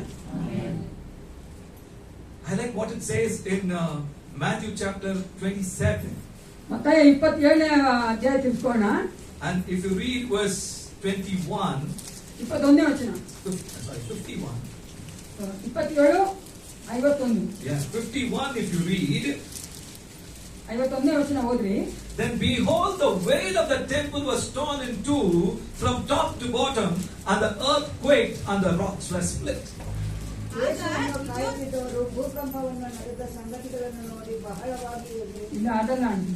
ಆಗ ಇಗೋ ದೇವಾಲಯದ ಹಾ, ಗೋಡೆಯು ಮೇಲಿಂದ ಕೆಳಗಿನವರೆಗೂ ಹರಿದು ಹಾ. 2 ಭಾಗವಾಯಿತು. Correct. Yes. So what does the Bible say? ಸತ್ಯವೇದ ಹೇಳ್ತದೆ, The verse 50 says that he gave up his spirit. 50ನೇ ವಚನ ಹೇಳ್ತದೆ, ಆತನು ತನ್ನ ಆತ್ಮವನ್ನು ಒಪ್ಪಿಸಿ ಕೊಟ್ಟನು ಎಂದು. And 51 says the veil of the temple was torn from top to bottom. 51ನೇ ವಚನ ಹೇಳ್ತದೆ, ದೇವಾಲಯ ತೆರೆಯು ಮೇಲಿಂದ ಕೆಳಗೆ ಹರಿದು 2 ಭಾಗವಾಯಿತು ಅಂತ. Amen. Amen. I want to tell you this morning, ಈ ಒಂದು ಬೆಳಗಿನ ಜಾವ ನಿಮಗೆ ಹೇಳುವಂತದ್ದು, the true and the living God and the resurrected Jesus does not dwell in man-made temples anymore. ಜೀವವುಳ್ಳಂತ ಪ್ರೋತ್ಸಾಹಂತ ಯೇಸು ಕ್ರಿಸ್ತನು ದೇವರು ಯಾವ ಒಂದು ಮನುಷ್ಯನು ಮಾಡುವಂತ ಕಟ್ಟಿರುವಂತ ದೇವಾಲಯದಲ್ಲಿ ಇಲ್ಲ. Is that clear? ಅರ್ಥ ಆಗ್ತದೆಯಾ? Instead of that, ಅದಕ್ಕೆ ಬದಲಾಗಿ he has come inside of you, whom he made as a temple for himself with his own hands. ತನ್ನ ಸ್ವಂತ ಕೈಯಲ್ಲಿ ಮಾಡಿದಂತ ನಮ್ಮನ್ನ ಒಂದು ದೇವಾಲಯವಾಗಿ ಮಾಡಿಕೊಂಡ ಆತನಾಗಿರುವತನು ನಮ್ಮಲ್ಲಿ ಬಂದು ಜೀವಿಸುವ ಆತನಾಗಿದ್ದಾನೆ. Hallelujah. You understand the transfer of address that has happened? ಅರ್ಥ ಆಗ್ತದೆ ಯಾವ ತರ ವರ್ಗಾವಣೆ ಆಗಿದೆ ಅಂತ. No more in man-made temples. ಮನುಷ್ಯ ಮಾಡುವಂತ ದೇವಾಲಯ ದೇವಸ್ಥಾನದಲ್ಲಿ ದೇವರು ಇಲ್ಲ. He is here. ಆತ ನಮ್ಮೊಳಗೆ ಇದ್ದಾನೆ. Everybody there. He is here. ಎದುರಲ್ಲಿ ಇಲ್ಲ, ನಮ್ಮೊಳಗೆ The ಇದ್ದಾನೆ. risen Jesus is here. ಪ್ರೋತ್ಸಾಹ ಯೇಸು ಕ್ರಿಸ್ತ ನಮ್ಮೊಳಗೆ ಇದ್ದಾನೆ. Hallelujah. Hallelujah. No more in man-made temples. ಮನುಷ್ಯ ಮಾಡುವಂತ ಕಟ್ಟುವಂತ ದೇವಾಲಯದಲ್ಲಿ ಇಲ್ಲ.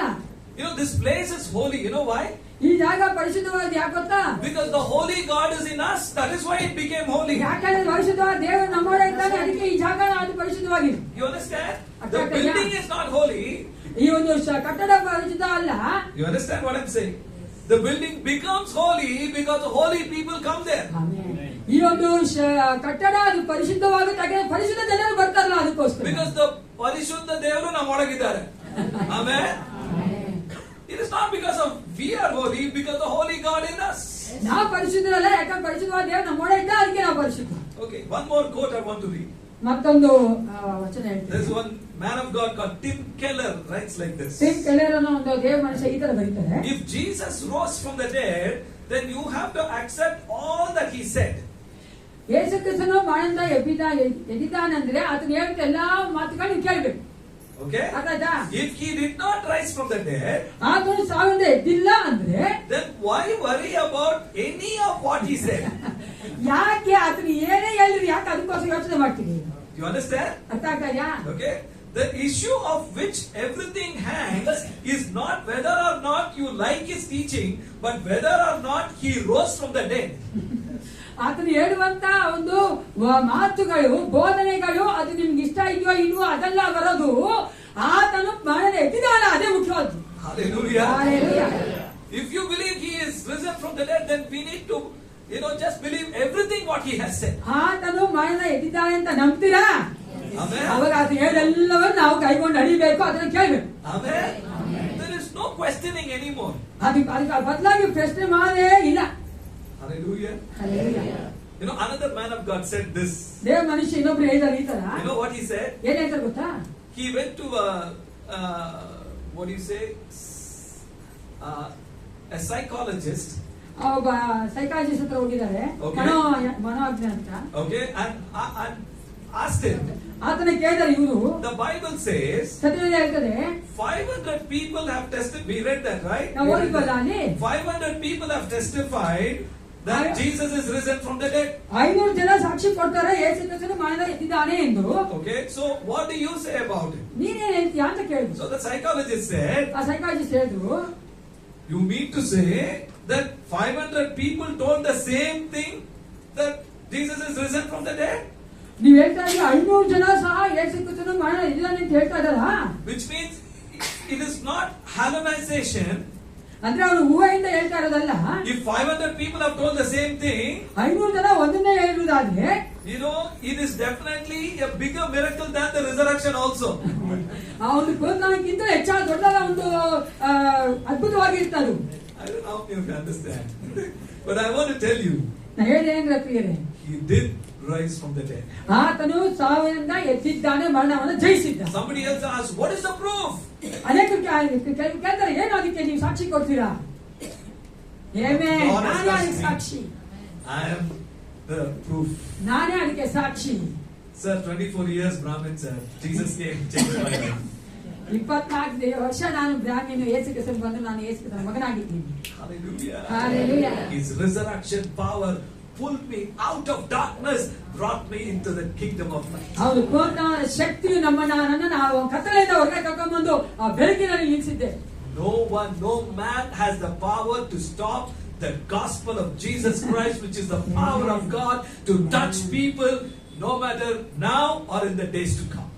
ಈಗ ಆಗಲಿ ಮುಂದೆ ಬರೋ ದಿನಗಳಲ್ಲಿ ಯಾರು ಆ ದೇವರ ಒಂದು ಸುವಾರ್ತೆಯನ್ನು ತಡೆ ಮಾಡಲು ಸಾಧ್ಯವಿಲ್ಲ ಪ್ರಿಯರೇ. Hallelujah. Hallelujah. One last thing I will tell you and I will close. ಕೊನೆಯದಾಗಿ ಒಂದು ಮಾತು ಹೇಳಿ ಮುಗಿಸ್ತೀನಿ. When the Lord created the first time, ದೇವರು ಮೊದಲನೇ ಸಾರಿ ಆ ಸೃಷ್ಟಿ ಮಾಡಿದಾಗ what did He create first? ಮೊದಲು ಏನು ಅವರು ಸೃಷ್ಟಿ ಮಾಡಿದ್ರು? ಬೆಳಕು. Okay. Then ನಂತರ He created all the other ಬೇರೆ ಎಲ್ಲವನ್ನ creatures, ಆತನು ಸೃಷ್ಟಿ heavens. He separated the water from the sky. ಮಳೆಯನ್ನ No, He separated the water from the sky. ವಿಭಾಗ ಮಾಡಿದ್ರು. And then He created the land creatures, the water creatures. ಆ ಭೂಮಿ ಇರುವಂತ ಜಂತುಗಳು ಮತ್ತೆ ನೀರಿರುವಂತ ಜಂತುಗಳನ್ನ ಸೃಷ್ಟಿ ಮಾಡಿದ್ರು. At the last He created man. ಕೊನೆಯಲ್ಲಿ ಆತನು ಮನುಷ್ಯನ ಸೃಷ್ಟಿ ಮಾಡಿದ್ರು. Correct? ಆಯ್ತಾ? Is that clear? ಅರ್ಥ ಆಯ್ತಾ? But in the new creation, ಆದ್ರೆ ಹೊಸ ಒಂದು ಸೃಷ್ಟಿಯಲ್ಲಿ if you read the last 2 chapters of the book of Revelation, ಆ ಪ್ರಕಟಣೆಯ ಕೊನೆಯ 2 ಅಧ್ಯಾಯಗಳು ಓದಿ ನೋಡುವುದಾದ್ರೆ many things are going to be new, including the earth, the sun, the moon, everything is going to be new. ಅನೇಕ ಕಾರ್ಯಗಳು ಹೊಸದಾಗಿರ್ತದೆ. ಭೂಮಿ, ಆಕಾಶ, ಸೂರ್ಯ, ಚಂದ್ರ ಎಲ್ಲ ಹೊಸದಾಗಿರ್ತದೆ. In fact, there may not be sun and moon also. ಅಲ್ಲಿ ಒಂದು ಸೂರ್ಯ ಚಂದ್ರ ಇದ್ದೇನೂ ಇರ್ಬೋದು. Because God Himself is light. He is going to be there upon this earth. ದೇವರೇ ಒಂದು ಬೆಳಕಾಗಿ ಲೋಕದಲ್ಲಿ ಇರ್ತಾನೆ. But listen to me carefully. ಕೇಳಿಸ್ಕೊಳ್ಳಿ. In the new creation, ಹೊಸ ಒಂದು ಸೃಷ್ಟಿಯಲ್ಲಿ first creation, all the others, and then last human being. Correct? ಮೊದಲನೇ ಒಂದು ಸೃಷ್ಟಿಯಲ್ಲಿ ಎಲ್ಲವನ್ನ ಸೃಷ್ಟಿ ಮಾಡಿ ದೇವರು ನಂತರ ಮನುಷ್ಯನ ಸೃಷ್ಟಿ But in the new ಮಾಡಿದ್ರು. creation, ಈ ಹೊಸ ಒಂದು ಸೃಷ್ಟಿಯಲ್ಲಿ Jesus became the first fruit. ಯೇಸು ಕ್ರಿಸ್ತನೇ ಮೊದಲನೇ ಒಂದು ಪ್ರಥಮ ಫಲವಾದನು. God gave Him a new body to Him. ಆತನಿಗೆ ಒಂದು ನೂತನವಾದ ಶರೀರ ಕೊಟ್ಟು ದೇವರು. Now, the people whom He has accepted, everyone who have accepted Jesus, ಯಾರೆಲ್ಲ ಯೇಸು ಕ್ರಿಸ್ತನ ಅಂಗೀಕರಿಸಿಕೊಂಡಿದ್ದಾರೋ they are going to get a new creation, a new body. ಅವ್ರಿಗೂ ಸಹ ಒಂದು ಹೊಸ ಸೃಷ್ಟಿಯಾಗಿ ಮಾರ್ಪಡ್ತಾರೆ, ಹೊಸ ಒಂದು ಶರೀರ ಬರ್ತದೆ. Hallelujah. Hallelujah. The book of Romans says, ಆ ಒಂದು ರೋಮನ ಪುಸ್ತಕ ಹೇಳ್ತಾರೆ ಈ ರೀತಿಯಾಗಿ ಪತ್ರಿಕೆ. I'm so excited to talk about this. Romans 8 says, ರೋಮದ ಪತ್ರಿಕೆ 8ನೇ ಅಧ್ಯಾಯ ಈ ತರ ಹೇಳ್ತಾರೆ. the Bible says here, if you read verse 18 onward, 19 if you read, 19ನೇ ವಚನ ಓದಿ ನೋಡುವುದಾದ್ರೆ 19 says, for the earnest expectation of the creation eagerly waits for the revealing of the sons of God.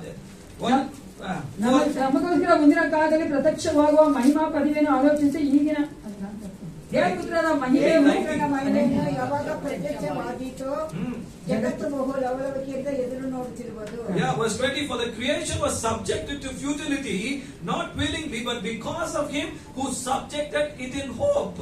24ನೇ, ನಾವು ರಕ್ಷಣೆಯನ್ನು ಹೊಂದಿದವರಾದರೂ ಇನ್ನೂ ಎದುರು ನೋಡುವವರಾಗಿದ್ದೇವೆ. ಎದುರು ನೋಡುವ ಪದವಿ ಪ್ರತ್ಯಕ್ಷವಾಗಿದ್ದರೆ ಎದುರು ನೋಡುವುದಕ್ಕೆ, ಪ್ರತ್ಯಕ್ಷವಾದದ್ದನ್ನು ಎದುರು ನೋಡುವುದುಂಟೆ, ಆದರೆ ಕಾಣದಿರುವುದನ್ನು ನಾವು ಎದುರು ನೋಡುವವರಾಗಿದ್ದೇವೆ. Because verse 21 says, because the creation itself was also be delivered from the bondage of corruption into the glorious liberty of the children of God. ಅದನ್ನು ಒಳಪಡಿಸಿದವನ ಸಂಕಲ್ಪದಿಂದಲೇ, ಆದರೂ ಅದಕ್ಕೊಂದು ನಿರೀಕ್ಷೆ ಉಂಟು, ಏನೆಂದರೆ ಆ ಜಗತ್ತು ಕೂಡ ನಾಶನದಿಂದ ವಶದಿಂದ ಬಿಡುಗಡೆಯಾಗಿ ದೇವರ ಮಕ್ಕಳ ಮಹಿಮೆಯುಳ್ಳ ವಿಮೋಚನೆಯಲ್ಲಿ ಪಾಲು ಹೊಂದುವುದು. Listen to me carefully. In the new creation, ಹೊಸ ಒಂದು ಸೃಷ್ಟಿಯಲ್ಲಿ Jesus first, ಯೇಸು ಕ್ರಿಸ್ತನ ಮೊದಲು, the new body, ಹೊಸ ಒಂದು ಶರೀರ, in his people, ಆತನ ಜನರಲ್ಲಿ. Second, we all will become having a new body. ಎರಡನೇದಾಗಿ ನಾವೆಲ್ಲರೂ ಒಂದು ಹೊಸ ಒಂದು ಶರೀರ ಹೊಂದ್ಕೊಳ್ತೀವಿ. And because of this new creation, new body in us, ಆ ಹೊಸ ಸೃಷ್ಟಿ ಹೊಸ ಶರೀರ ನಮ್ಮಲ್ಲಿ ಇರೋದ್ರಿಂದ the plants and the trees and the creation will have a new body. ಆ ಒಂದು ಲೋಕದಲ್ಲಿ ಒಂದು ಎಲ್ಲಾ ಕಾರ್ಯಗಳು ಹೊಸದಾಗಿ ಮಾರ್ಪಡ್ತದೆ. ಯಾಕಂದ್ರೆ ನಮ್ಮಲ್ಲಿ ಆ ಹೊಸದಾದ ಶರೀರ ಬರ್ತದೆ. And then you will have the new earth. ಆ ಒಂದು ಹೊಸ ಒಂದು ಭೂಮಿ ಬರೋವರೆಗೂ Exactly ulta from the old creation. ಹಳೆ ಒಡಂಬಡಿಕೆ ಈಗ ಅದು ಉಲ್ಟಾ ಆಗಿದೆ. Now first Jesus, and after that we in the new body. ಯೇಸು ಕ್ರಿಸ್ತನ ಹೊಸ ಶರೀರ ನಾವು. And then everything other creation will be in new, completely new. ಆದರೆ ಎಲ್ಲಾ ಸೃಷ್ಟಿ ಹೊಸದಾಗಿ ಮಾರ್ಪಡ್ತದೆ. Are you listening? ಅರ್ಥ ಆಗ್ತದೆಯಾ? Is it going inside? ಅರ್ಥ ಆಗ್ತದೆ ಹೊರಡೋಗ್ತಾ We are ಇದೆಯಾ? looking for that new body. We are looking for the new creation in the coming days. ಬರುವಂತ ದಿನಗಳಲ್ಲಿ ನಾವು ಹೊಸ ಒಂದು ಸೃಷ್ಟಿಗಾಗಿ ಹೊಸ ಒಂದು ಶರೀರಕ್ಕಾಗಿ ಎದುರು ನೋಡ್ತಾ That ಇದ್ದೇವೆ. depends on how you become more and more every day as a son of God. ಪ್ರತಿದಿನ ನಾವು ಯಾವ ತರವಾಗಿ ದೇವ ಮಕ್ಕಳಾಗಿ ಮಾರ್ಪಡುತ್ತೇವೋ ಅದರ ಮೇಲೆ ಆ ಒಂದು ಅವಲಂಬಿತವಾಗಿದೆ. God will use us to bring the new creation upon this earth. ದೇವ ನಮ್ಮನ್ನು ಉಪಯೋಗಿಸಿಕೊಂಡವನಾಗಿ ಈ ಲೋಕದ ಮೇಲೆ ಆ ಒಂದು ಹೊಸ ಸೃಷ್ಟಿಯನ್ನು ತರುವಾತನಾಗಿದ್ದಾನೆ. The more we don't allow Him to work in us, ನಾವು ಎಷ್ಟು ಹೆಚ್ಚಾಗಿ ದೇವರನ್ನ ನಮ್ಮಲ್ಲಿ ಕಾರ್ಯ ಮಾಡಲಿಕ್ಕೆ ಬಿಟ್ಟು ಕೊಡದೇ ಇರುವುದಾದ್ರೆ we are a hindrance for Him to bring the new earth and the new heavens quickly. ನಾವು ಬಿಡದೆ ಇರುವುದಾದ್ರೆ ಹೊಸ ಒಂದು ಭೂಮಿಯ ಆಕಾಶವನ್ನ ಈ ಒಂದು ಲೋಕದಲ್ಲಿ ತೆಗೆದುಕೊಂಡು ಬರೋದಕ್ಕೆ ಆತನಿಗೆ ಕಷ್ಟ ಆಗ್ತದೆ, ಡಿಲೇ ಆಗ್ತದೆ, ತಡ ಆಗ್ತದೆ. Shall we close our eyes? ಎಲ್ಲರೂ ಕಣ್ಣಿಗೆ ಮುಚ್ಚಿಕೊಂಡವರು I want you to talk to Jesus. ನೀವು ಯೇಸು ಕ್ರಿಸ್ತನಿಗೆ ಮಾತನಾಡಿ. The Bible says that He is a resurrected God, ಆತನ ಸ್ವಂತ ಅಂತ ದೇವರು, the God who gave us eyes, ears, mouth, everything. Will He not see? Will He not hear? Will He not speak? He is living today and He is listening to our words. ದೇವರು ನಮಗೆ ಕಿವಿ, ಕಣ್ಣು, ಮೂಗು ಎಲ್ಲವನ್ನ ಕೊಟ್ಟಿದ್ದಾನೆ. ಆ ದೇವರು ನಮ್ಮನ್ನ ನಾವು ಹೇಳುದನ್ನ ನಾವು ಮಾಡುದನ್ನ ನೋಡದೆ ಇರ್ತಾನೋ, ನಾವು ಹೇಳುದನ್ನ ಕೇಳದೆ ಇರ್ತಾನೋ. Talk to Him. ಆತನೊಟ್ಟಿಗೆ ಮಾತನಾಡಿ. Jesus died for you on the cross and rose again. Yesu Krista ನಮಗೋಸ್ಕರವಾಗಿ ಆ ಶಿಲುಬೆ ಮೇಲೆ ಮರಣ ಹೊಂದಿ ಎದ್ದಿದ್ದಾನೆ. Talk to Him and tell Him, Lord, You are my resurrected Jesus. ನೀವೇ ನನ್ನ ಪುನರುತ್ಥಾನದ ಯೇಸು ಕ್ರಿಸ್ತನಾಗಿದ್ದೀ. I'll allow You to work to change me from within, Lord. ನನ್ನ ಒಳಗಡೆ ಬದಲಾವಣೆ ಬರುವುದಕ್ಕಾಗಿ ನಾನು ನಿನಗೆ ಅವಕಾಶ ಕೊಡುತ್ತೇನೆ, ಬಿಟ್ಟು ಕೊಡುತ್ತೇನೆ. I love to be the sons of God. ನಾನು ನಿನ್ನ ಮಗನಾಗಿ ಮಗಳಾಗಿ ಮಾರ್ಪಡೋದಕ್ಕೆ ಇಷ್ಟಪಡುತ್ತೇನೆ. Every day of my life. ಪ್ರತಿ ದಿನದ ನನ್ನ ಜೀವಿತದಲ್ಲಿ Spirit of God, ದೇವರಾತ್ಮನೇ work deeply inside of me. ನಮ್ಮಲ್ಲಿ ನೀನು ಕಾರ್ಯ ಮಾಡು. Change me, Lord. ನಮ್ಮನ್ನು ಬದಲಾಯಿಸು. Transform me, Lord. ನನ್ನನ್ನು ಮನಸಾಂತರಪಟ್ಟು ನೂತನಪಡಿಸು. That my words will change from today. ನನ್ನ ಮಾತುಗಳು ಬದಲಾಗಬೇಕು ಈ That my ದಿನದಿಂದ. looks will change from today. ನನ್ನ ದೃಷ್ಟಿ ಬದಲಾಗಬೇಕು ಈ ದಿನದಿಂದ. That my thoughts will change from ನನ್ನ today. ಆಲೋಚನೆಗಳು ಬದಲಾಗಬೇಕು ಈ ದಿನದಿಂದ. That my desires will change from today. ನನ್ನ ಆಸೆಗಳು ಬದಲಾಗಬೇಕು ಈ ದಿನದಿಂದ. I submit to You, Lord. ನನಗೆ ಒಪ್ಪಿಸಿಕೊಡುತ್ತೇನೆ. My whole being I submit to You. ನನ್ನ ಸಂಪೂರ್ಣವಾದ ಆತ್ಮ ಶರೀರ ಪ್ರಾಣಿಗೆ ಒಪ್ಪಿಸಿಕೊಡುತ್ತೇನೆ. Glorify Your name in and through my life. ನನ್ನ ಜೀವಿತದಿಂದಲೂ ಜೀವಿತ ಮೂಲಕವಾಗಿ ನಿನ್ನ ಮಹಿಮೆ ಹೊಂದಲಿ. We thank You for doing this. ಇದನ್ನು ಮಾಡುವುದಕ್ಕಾಗಿ ನಿನಗೆ ಸ್ತೋತ್ರ. We love You, Jesus. ನಾವು ನಿಮಗೆ ಪ್ರೀತಿ ಮಾಡುತ್ತೇವೆ. We give You all the glory, honor and praise to You. ಎಲ್ಲ ಸ್ತೋತ್ರ ಮಹಿಮೆ ಘನತೆ ನಿನಗೆ You ಸಲ್ಲಿಸುತ್ತೇವೆ. alone are worthy, Lord. ನೀನು ಒಬ್ಬನೇ ಯೋಗ್ಯನಾಗಿದ್ದೀ. In Jesus' name we pray. ಯೇಸು ಕ್ರಿಸ್ತನ ನಾಮದಲ್ಲಿ ಬೇಡಿಕೊಳ್ಳುತ್ತೇವೆ. Amen. Amen. God bless you. Thank you so much.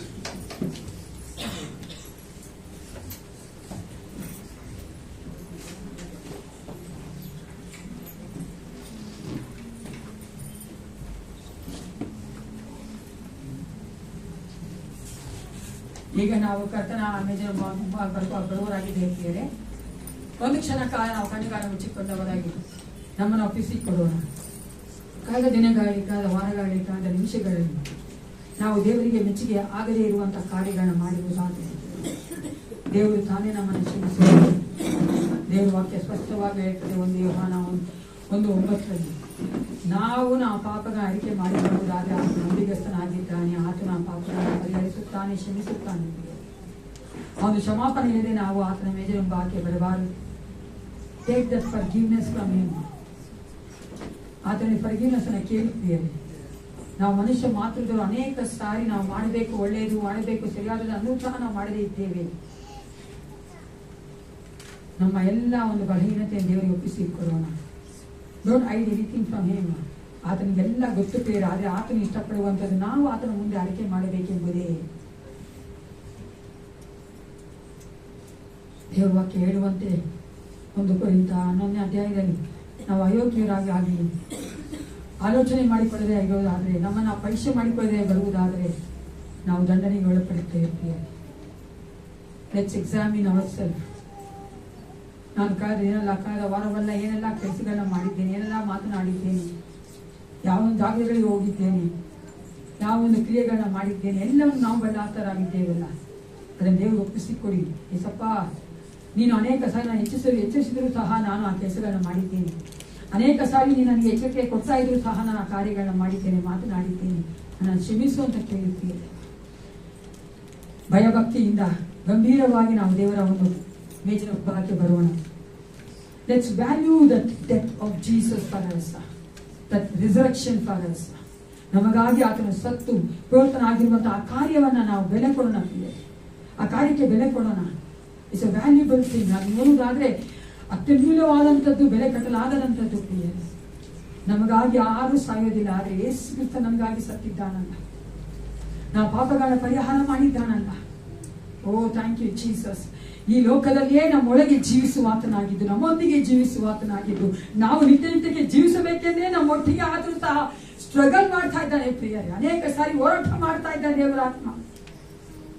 ಚೆನ್ನಾಗಿ ತಿಳಿದುಕೊಂಡವರಾಗಿ ನಾವು ಆತನ ಮೇಜಿನ ಉಪಹಾರಕ್ಕೆ ಬರೋಣ. Thank you father. Glory be to my king Jesus. I love you father God. ಯೇಸಪ್ಪ, ನಾವು ಒಪ್ಪಿಸಿಕೊಡುತ್ತೇವಪ್ಪ. ಪರಿಶುದ್ಧಾತ್ಮನೇ ನಮ್ಮನ್ನು ಸರಿ ಮಾಡಿಕೊಡ್ತಾನೆ. ದೇವಾ, ಸರಿ ಮಾಡಿಕೊಡ್ತಾನೆ. ಈ ಲೋಕದಲ್ಲಿ ಎಷ್ಟು ವರ್ಷ ನಾವು ಸಭೆಗೆ ಬರುತ್ತೇವೆ ಅಂತಲ್ಲ, ಎಷ್ಟು ವರ್ಷ ನಾವು ಹೇಳ್ಕೊಳ್ತಾ ಇದ್ದೇವೆ ಅಂತಲ್ಲ ಯೇಸಪ್ಪ, ಎಷ್ಟು ಹೆಚ್ಚಾಗಿ ನಿನ್ನಲ್ಲಿ ಜೀವಿಸ್ತಾ ಇದ್ದೇವೆ ಎಂಬುದೇ ಬಹಳ ಮುಖ್ಯವಾಗಿದೆಯಲ್ಲ ಕರ್ತನೆ. ಎಷ್ಟು ಹೆಚ್ಚಾಗಿ ನಾವು ಒಪ್ಪಿಸಿಕೊಟ್ಟಿದ್ದೇವೆ ಎಂಬುದೇ ಕರ್ತನೆ ಮುಖ್ಯವಾಗಿದೆಯಲ್ಲ ರಾಜ. ದೇವಾ, ನಮ್ಮನ್ನು ಕರ್ತನೆ ಬಲಪಡಿಸು ಕರ್ತ. O give us the strength father God Jesus to give ourself to you Lord. ಆ ಬಲವನ್ನು ಕೊಡು ಕರ್ತನೆ. ನಾನು ಎನ್ನುವ ಸೆಲ್ಫ್ ಅನ್ನ ಕರ್ತನೆ ತೆಗೆದುಹಾಕುತ್ತೆ ಬಲ ಕೊಡು ಕರ್ತ. ನಾನೇನೂ ಅಲ್ಲ, ಯೇಸು ಕ್ರಿಸ್ತನೇ ಎಲ್ಲವೂ ಎಂದು ಒಪ್ಪಿಸಿಕೊಡುವಂತೆ ಕಾರ್ಯ ಮಾಡಿ. ಎಲ್ಲರೊಟ್ಟಿಗೆ ಮಾತನಾಡಿದ್ದೀನಿ. Thank you father. ನನ್ನ ವಾಕ್ಯವಾಗೂ ಕರ್ತನೆ ಬಲವುಳ್ಳದಾಗಿದೆಯಲ್ಲ ಯೇಸಪ್ಪ. ಎಷ್ಟು ಅದ್ಭುತವಾಗಿ ಕರ್ತನೆ, ಎಷ್ಟು ಪ್ರೀತಿ ಉಳ್ಳವನಾಗಿ ನಮ್ಮೊಳಗೆ ಜೀವಿಸ್ತಾ ಇದ್ದೀವಿ ಕರ್ತನೆ. ನೀನು ನಮ್ಮನ್ನು ನಡೆಸಿಕೊಡಬೇಕು, ಒಪ್ಪಿಸಿಕೊಡುತ್ತೇನೆ. Thank you Jesus. Thank you Lord. Thank you Jesus. Hallelujah. ಸ್ತೋತ್ರ.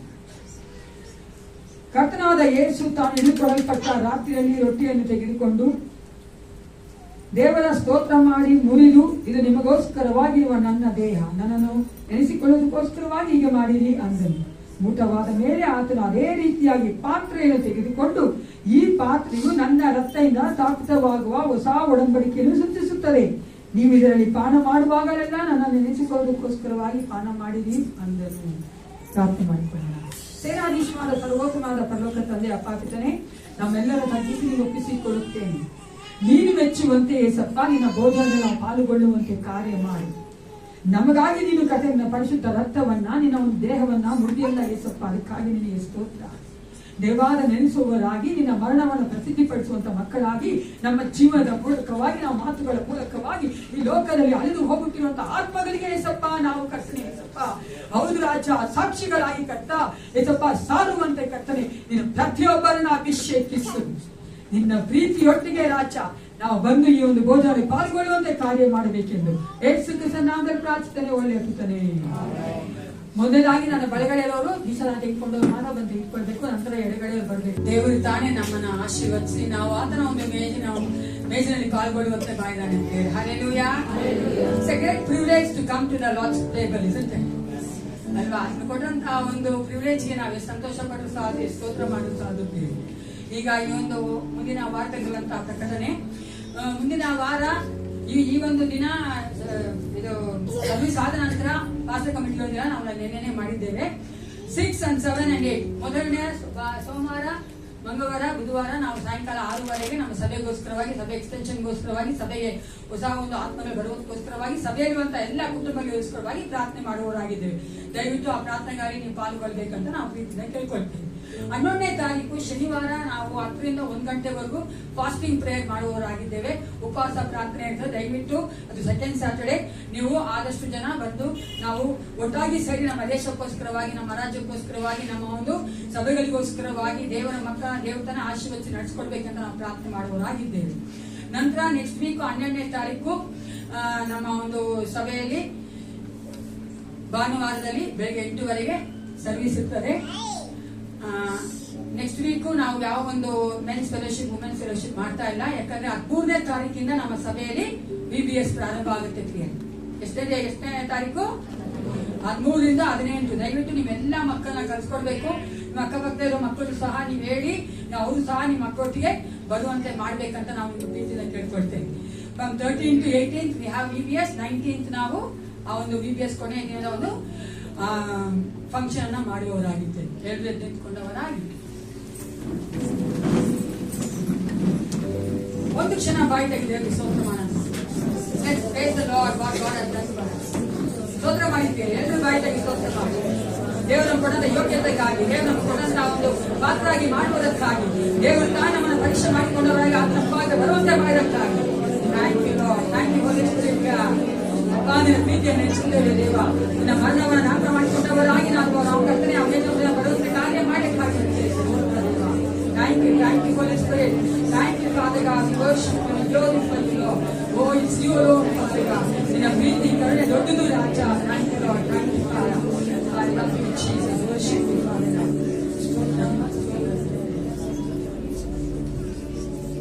ಪರಿಶುದ್ಧನೇ ಅಪಾಯ ವಾಕ್ಯದ ಮೂಲಕ ಮಾತ್ರ ಹಾಗೆ ನಾವು ಪ್ರತಿಯೊಬ್ಬರು ಜೀವಿಸಬೇಕಾದ ಬಲ, ಶಕ್ತಿ, ಅನುಗ್ರಹ, ನಿನ್ನ ಒಂದು ಅಭಿಷೇಕ, ನಿನ್ನ ಆತ್ಮನ ಸಹಾಯ ಒದಗಿಸಿಕೊಂಡು ನಡೆಸಬೇಕೆಂದು ಯೇಸು ಕ್ರಿಸ್ತನ ನಾಮದಲ್ಲಿ ಪ್ರಾರ್ಥಿಸುತ್ತೇನೆ. ಒಳ್ಳೆಯ ಪಿತನೇ, ನನ್ನ ಮನೆಗೆ